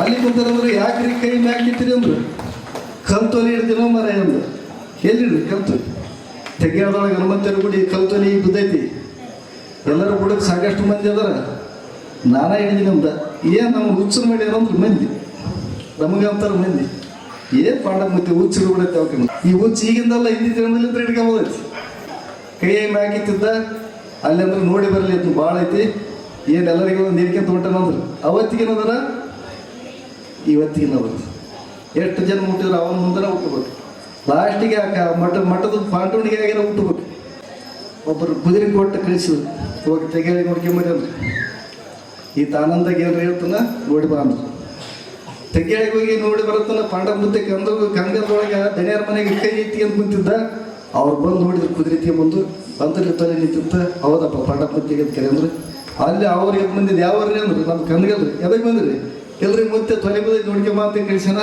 ಅಲ್ಲಿ ಹಿಡ್ಕೊಂಡಂತ ನೋಡಕ್ ಬಂದಿವ್ರು ಹೌದಪ್ಪ ಸ್ವಲ್ಪ ಹೋಗಿದ್ವಿ ಆತ್ಮ ಪುಣ್ಯದಿಂದ ಉಳ್ಕೊಂಡಿವಿ ಅಂದ್ರೆ ಇವತ್ತು ನೀವು ಉಳಿದಿಲ್ಲ ಆತ್ಮ ಪುಣ್ಯದಿಂದ ಉಳಿದೀವಿ ನಮ್ಮ ಊರಾಗೆಲ್ಲ ಜಾರಿ ಬೆಳೆದೋಗಿತ್ತು ಡಬಗಡಿ ಬೆಳೆದೋಗಿತ್ತು ಊರು ಮುಂದೆ ಬಂದ ನಾಯಿ ಒದ್ರಕಿತ್ತಿದ್ವು ನಾಯಿ ಒದ್ರಕಿತ್ತೇವೆ ಅಂದ್ರೆ ಇಲ್ಲಿ ಊರು ಇರ್ಬೇಕಂತ ಅವಾಗೆಲ್ಲ ಲೈಟ್ ಇದ್ದಿಲ್ಲ ನಾಯಿ ಒದ್ರಕಿತ್ತೇವೆ ಅಂದ್ರೆ ಊರು ಇರ್ಬೇಕಂದ ಬಂದು ಊರಕ್ಕೆ ಬಂದಾಗ ಯಾವ ಊರಿನ ಕೇಳೋದು ಯಾವ ಊರಿಂದ ಏನಿಲ್ಲ ಅಲ್ಲಿ ನನಗೆ ಬರುತ್ತಿದ್ದೆ ನನಗೆ ಏನಾದ್ರು ಕೊಡೋರು ಅಂತ ನಿಮ್ಮ ಹೆಸರು ಏನ್ರಿ ಅಂದ ನಮ್ಮ ಹೆಸರು ನಿರ್ವಹಣೆಯಿಂದ ಇಲ್ಲಿ ಎದಕ್ಕೆ ಬಂದಿರಿ ಅಂದ ಇಲ್ಲಿ ಸುಡುಗಾಡಿಗೆ ಬಂದಿವಂದ ಹಾಗೆ ಹೇಳ್ಯಾರ ಎಲ್ಲಾರ ಜಾಗ ಖರೀದಿ ಮಾಡ್ಬೋದು ಎಲ್ಲಾರು ರೊಕ್ಕ ಕೊಟ್ಟು ಎಷ್ಟರ 1 ಲಕ್ಷ 2 ಲಕ್ಷ ಕೊಟ್ಟು 5 ಲಕ್ಷ ಕೊಟ್ಟು 10 ಲಕ್ಷ ಕೊಟ್ಟು ಜಾಗ ಖರೀದಿ ಮಾಡ್ಬೋದು ಆದ್ರೆ ಸುಡುಗಾಡ ಜಾಗ ಖರೀದಿ ಮಾಡ್ಬೇಕಾದ್ರೆ 70 ಜಾಗ ಸಿಗ್ತೈತಿ ಇಲ್ಲ ಹಂಗೆ ಸಿಗಂಗಿಲ್ಲ ಇಲ್ಲಿ ಮುಕ್ತ ಆಗಕ್ಕೆ ಅಷ್ಟು ಜಾಗ ಸಿಗ್ತೈತಿ ಹಂಗ ಅವ ನಮ್ಮೆಲ್ಲರನ್ನು ಮುಕ್ತರು ಮಾಡಕ್ಕೆ ಬಂದ ಅಲ್ಲಿ ಕಂದಗಲ್ದೊಳಗೆ ಇದ್ದು ತೆಗೆಯದಾಗ ತಲೆ ಹಿಡ್ದ ಎಲ್ಲೇ ಇದ್ದದ್ದು ಬಂದು ನಮ್ಮೆಲ್ಲರೂ ಮುಕ್ತರು ಮಾಡಕ್ಕೆ ಬಂದಲ್ಲ ಎಂಥದ್ದು ದೊರಕಿದ ಗುರು ದೊರಕಿದ ಪರಮಾನಂದ ಬೋಧ ಅರಿವಿನೊಳಗೆ ಬಂದು ದೊರಕಿದ ಭಾಳ ಅವನ ಬಗ್ಗೆ ಅದ್ಭುತ 9 ವರ್ಷ ಹೋದ ಕಾಶಿಗೆ ರಾಮಪುರದಾಗ ಇದ್ವಿ ಆಗಲೇ ರಾಮಪುರದಾಗ ನಂತರ 7-9 ವರ್ಷ ಹೋಗ್ಬಿಟ್ರು ಅವ್ರಿಗೆ ಗಂಡು ಮಗು ಬಿಡ್ತೀವಿ 9 ವರ್ಷ ಆದ್ರೆ ಅವ್ರಿಗೆ ಮಕ್ಕಳ ಅವ್ರಿಗೆ ಹುಡುಗಿ ಹೆಸರಿಲ್ಲ ಊರು ಮುಂದೆ ಅಂದ್ರೆ ಆತ ಯಾವಾಗ ಬರ್ತಾನ ಸುಮ್ಮನೆ ಇಟ್ಬಿಟ್ರೆ ಹೆಸರಂದ್ರೆ ಇಲ್ಲಿಲ್ಲ ನಾವು ಮುತ್ತೆ ಬರೋಬಿಟ್ಟು ಇಡೋಗಿಲ್ಲ ಮುತ್ತೆ ಇಡುವಾಗೇನ ಮುತ್ತೆ ಬರ್ತಾನೆ ನಾವು ಇಡೋಗಿಲ್ಲ ಅಂತ ಅವರು ಹುಡುಗೆಲ್ಲ ಎತ್ತರ ಆಗಿಬಿಟ್ಟೈತಿ ಹೆಸರು ಏನು ಕರಿಬಿಟ್ರಿ ಮಂದೆಲ್ಲ ನಾಗಿತ್ತು 9 ವರ್ಷ ಆದಮೇಲೆ ಮುತ್ತೆ ಬಂದ ಹುಡುಗಿ ಹೆಸರಿಟ್ಟ ಗುರುಮೂರ್ತಿ ಅಂತ ಹೆಸರಿಟ್ಟ ಕೇಳಿ ನೋಡ್ರಿ ಅಂಥ ಮಹಿಮ ಎಲ್ಲಿ ದೊರಕ್ತಾನ ಎಂಥದ್ದು ಗತಿ ಒಳಗಿದ್ದು ಎಲ್ಲಾದ್ರೂ ಸಿದ್ಧಿ ಕೊಡಿಸ್ತಾನೆ ಎಲ್ಲರ ಬರೀ ಕಸ ಹೊಡೆದ್ರೆ ಸಾಕು ಎಲ್ಲ ಸಿಗುತ್ತೆ ಇಂಥ ಸ್ಥಳ ಮತ್ತೆ ಎಲ್ಲೆಲ್ಲ ಸಿಗುತ್ತಾನಂತಂದ್ರೆ ಅದು ಸಿಗಕ್ಕೆ ಸಾಧ್ಯ ಇಲ್ಲ ಅವ್ರ ಮಹಿಮೆಗಳು ಜನ ಅಪಾರ ನನಗೆ ಮಾತಾಡಕ್ಕೆ ಬರುತ್ತೆ ಯಾಕಂದ್ರೆ ಹಂಗೆ ಪಾಂಡಿಚೇರಿ ಒಳಗೆ ಅವ್ರು ಏನು ತೊಳೆದ್ರಲ್ಲ ತಾಡಿನೊಳಗೆ ಮುತ್ತೆ ಕೆಟ್ಟಲ್ಲ ಹಂಗೈತೆ ಅಲ್ಲಿ ಏನು ನೋಡ್ರಿ ನೀನು ಎಷ್ಟು ಅದ್ಭುತ ಅವ್ರು ತಾಡು ತೊಳಿತಾರೆ ನಮಗೂ ಸ್ವಲ್ಪ ಸಿಗೋದ್ರೆ ಬೇಡ ಅಂತಾರೆ ನಾವು ಸ್ವಲ್ಪ ತೊಳಿತೀವಿ ಅಂದ್ರೆ ನಮ್ಗೆ ಕೊಡೋದು ನಮ್ಗೆ ತಾಡು ತೊಳೆದು ಕೊಡ್ರಿ ಸಾಕು ನಮ್ಗೆ ಕಸ ಹೊಡೆದು ಕೊಡ್ರಿ ಸಾಕು ನಿಮ್ಮ ಅಂಗಳದೊಳಗೆ ಇಡಿಯನ್ನಾಕು ಸಾಕು ನಮ್ಗೆ ಇಷ್ಟ ಮತ್ತೆ ಮಿಕ್ಕಿಲ್ಲ ಹಂಗ ಮಹಾಭಾರತದೊಳಗೆ ಕೃಷ್ಣ ಪರಮಾತ್ಮ ಒಂದು ಕಾರ್ಯ ಮಾಡ್ತಾನ ರಾಜಸ್ವ ಯಾಗವನ್ನು ಮಾಡ್ತಾರೆ ಎಲ್ಲರನ್ನು ಕರೆಸ್ತಾರೆ ಕರೆಸಿ ಮಂಟಪವನ್ನು ರೆಡಿ ಮಾಡ್ತಾರೆ ಯಜ್ಞಕ್ಕೆ ಯಾರ್ಯಾರು ಕೂಡಬೇಕನ್ನೋದನ್ನು ನಿರ್ಣಯ ಮಾಡ್ತಾರೆ ಆಮೇಲೆ ಊಟದ ವ್ಯವಸ್ಥೆ ಯಾರು ಮಾಡಕ್ಕೆ ಬಂದ್ರೆ ಭೀಮ ಮಾಡ್ಬೇಕಂತ ಹೇಳ್ತಾರೆ ಬಂದಂಥ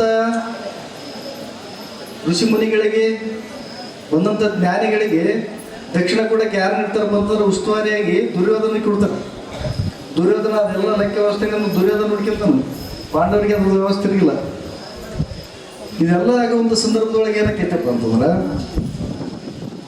ಎಲ್ಲರಿಗೆ ಕೆಲಸವನ್ನು ಹಂಚಿಕೊಟ್ಟ ಭಗವಂತ ಒಂದು ಬಂಗಾರದ ಗಂಟೆಯನ್ನು ಕಟ್ತಾನೆ ಯಾಕೆ ಗಿಟ್ಟಪ್ಪ ಕೃಷ್ಣ ಪರಮಾತ್ಮ ಅಂತ ಅವರೆಲ್ಲ ಕೇಳಿದಾಗ ಹೇಳ್ತಾನೆ ಪರಮಾತ್ಮ ಈ ಬಂಗಾರ ಗಂಟೆ ಎಲ್ಲಿ ತನ ಬಾರ್ಸಂಗಲ್ಲ ಅಲ್ಲಿ ತನ ಯಾಕೆ ನಡಿಬೇಕು ಈ ಬಂಗಾರ ಗಂಟೆ ಯಾವಾಗ ನುಡಿತೈತೆ ಬಂದ್ರೆ ಯಾರು ಬ್ರಹ್ಮಜ್ಞಾನಿಗಳು ಬರ್ತಾರೆ ಅವತ್ತು ಬಂಗಾರ ಗಂಟೆ ನುಡಿತೈತೆ ಅಂತ ಹೇಳ್ತಾನ ಅಂತನ 9 ದಿವಸ ಯಾಕೆ ನಡೀತೈತಿ ಭಗವಂತನ ಎಲ್ಲರಿಗೂ ಕೆಲಸ ಕೊಟ್ಟಿದ್ದೀನಿ ಎಲ್ಲರಿಗೂ ಕೊಟ್ಟಿದ್ದು ನಾನೇ ಮಾಡಲ ಅಂತ ಕೇಳ್ತಾನೆ ಕೃಷ್ಣ ನೀನು ಭಗವಂತ ಇದೆಯಪ್ಪ, ನೀನು ಲೀಡ್ರ್ ಇದ್ದಿ, ನೀನು ಹಿಂಗೆ ಸೊಂಟದ ಮೇಲೆ ಇಟ್ಕೊಂಡು ಎಲ್ಲರಿಗೆ ಏನು ಮಾಡಕೈತಿ ಅಂತ ನೋಡಿ ಅಂತ.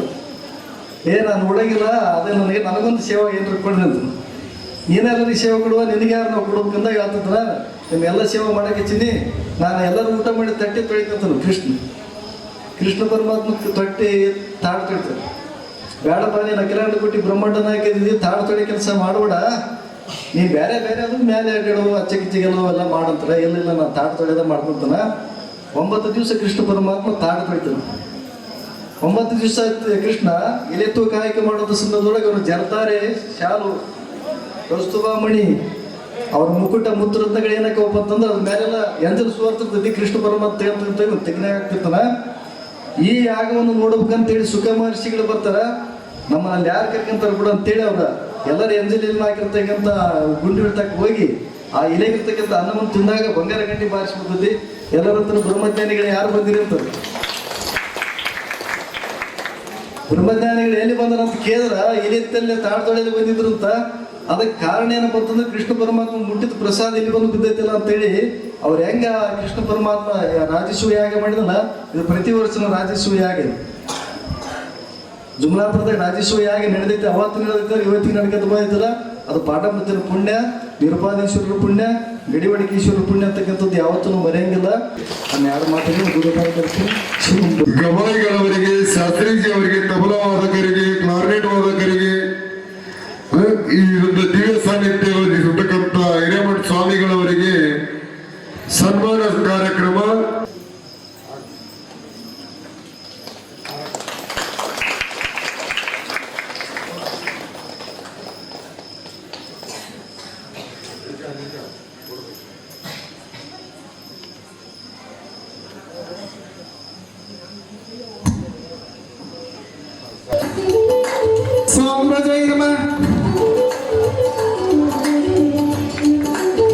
सद्गुरु आसिफान दत्त महाराज की जय मंगलम, जय नमः.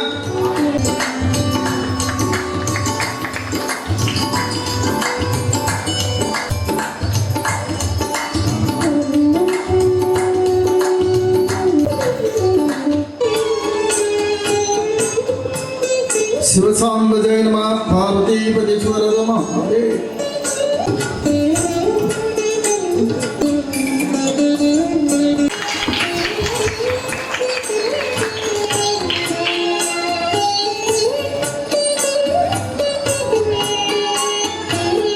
पूज्य पुरुषनो महिमातीतनो आद लक्षाण ಶ್ರೀ ಗುರು ಸಿದ್ಧಪ್ಪ ಮಹಾರಾಜರ ಲೀಲಾಮೃತ ಭಕ್ತಿಗೆಯನ್ನು ಬರೆಯಲು ಕುಲದೇವತೆಯಾದ ಶ್ರೀ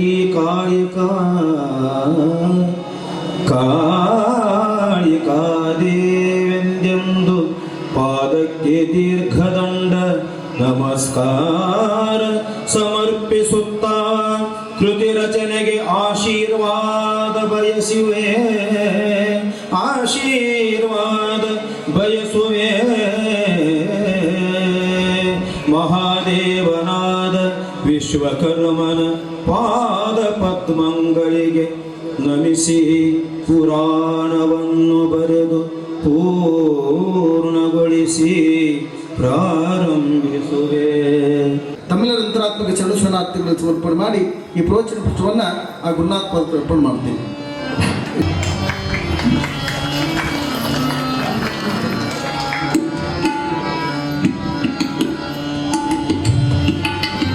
ಶರಣು ಶರಣು ಶರಣಾರ್ಥಿ ಚುಮಲಾಪುರ ಗ್ರಾಮದ ಸರ್ವ ಗುರು ಹಿರಿಯರಿಗೆ, ಚುಮಲಾಪುರ ಗ್ರಾಮದ ಸರ್ವ ತಂದೆ ತಾಯಿಗಳಿಗೆ ಶರಣು ಶರಣು ಶರಣಾರ್ಥಿ. ಆರು ಕಲಶ ಹಿಡಿದು ಆರು ತತ್ವ ತುಂಬಿದಾರುತಿ, ಸಚ್ಚಿದಾನಂದ ಶಿವ ಸ್ವರೂಪಿಗಿಂದು ಆರುತಿ. ಆರು ಕಲಶ ಹಿಡಿದು ಆರು ತತ್ವ ತುಂಬಿದಾರುತಿ, ಸಚ್ಚಿದಾನಂದ ಶಿವ ಸ್ವರೂಪಿಗಿಂದು ಆರುತಿ. ಸ್ವಚ್ಛ ಮನದ ಇಚ್ಛೆಯಿಂದ ಹಚ್ಚಿ ಧೂಪದಾರುತಿ, ಸ್ವಚ್ಛ ಮನದ ಇಚ್ಛೆಯಿಂದ ಹಚ್ಚಿ ಧೂಪದಾರುತಿ. ಪೂಜ್ಯ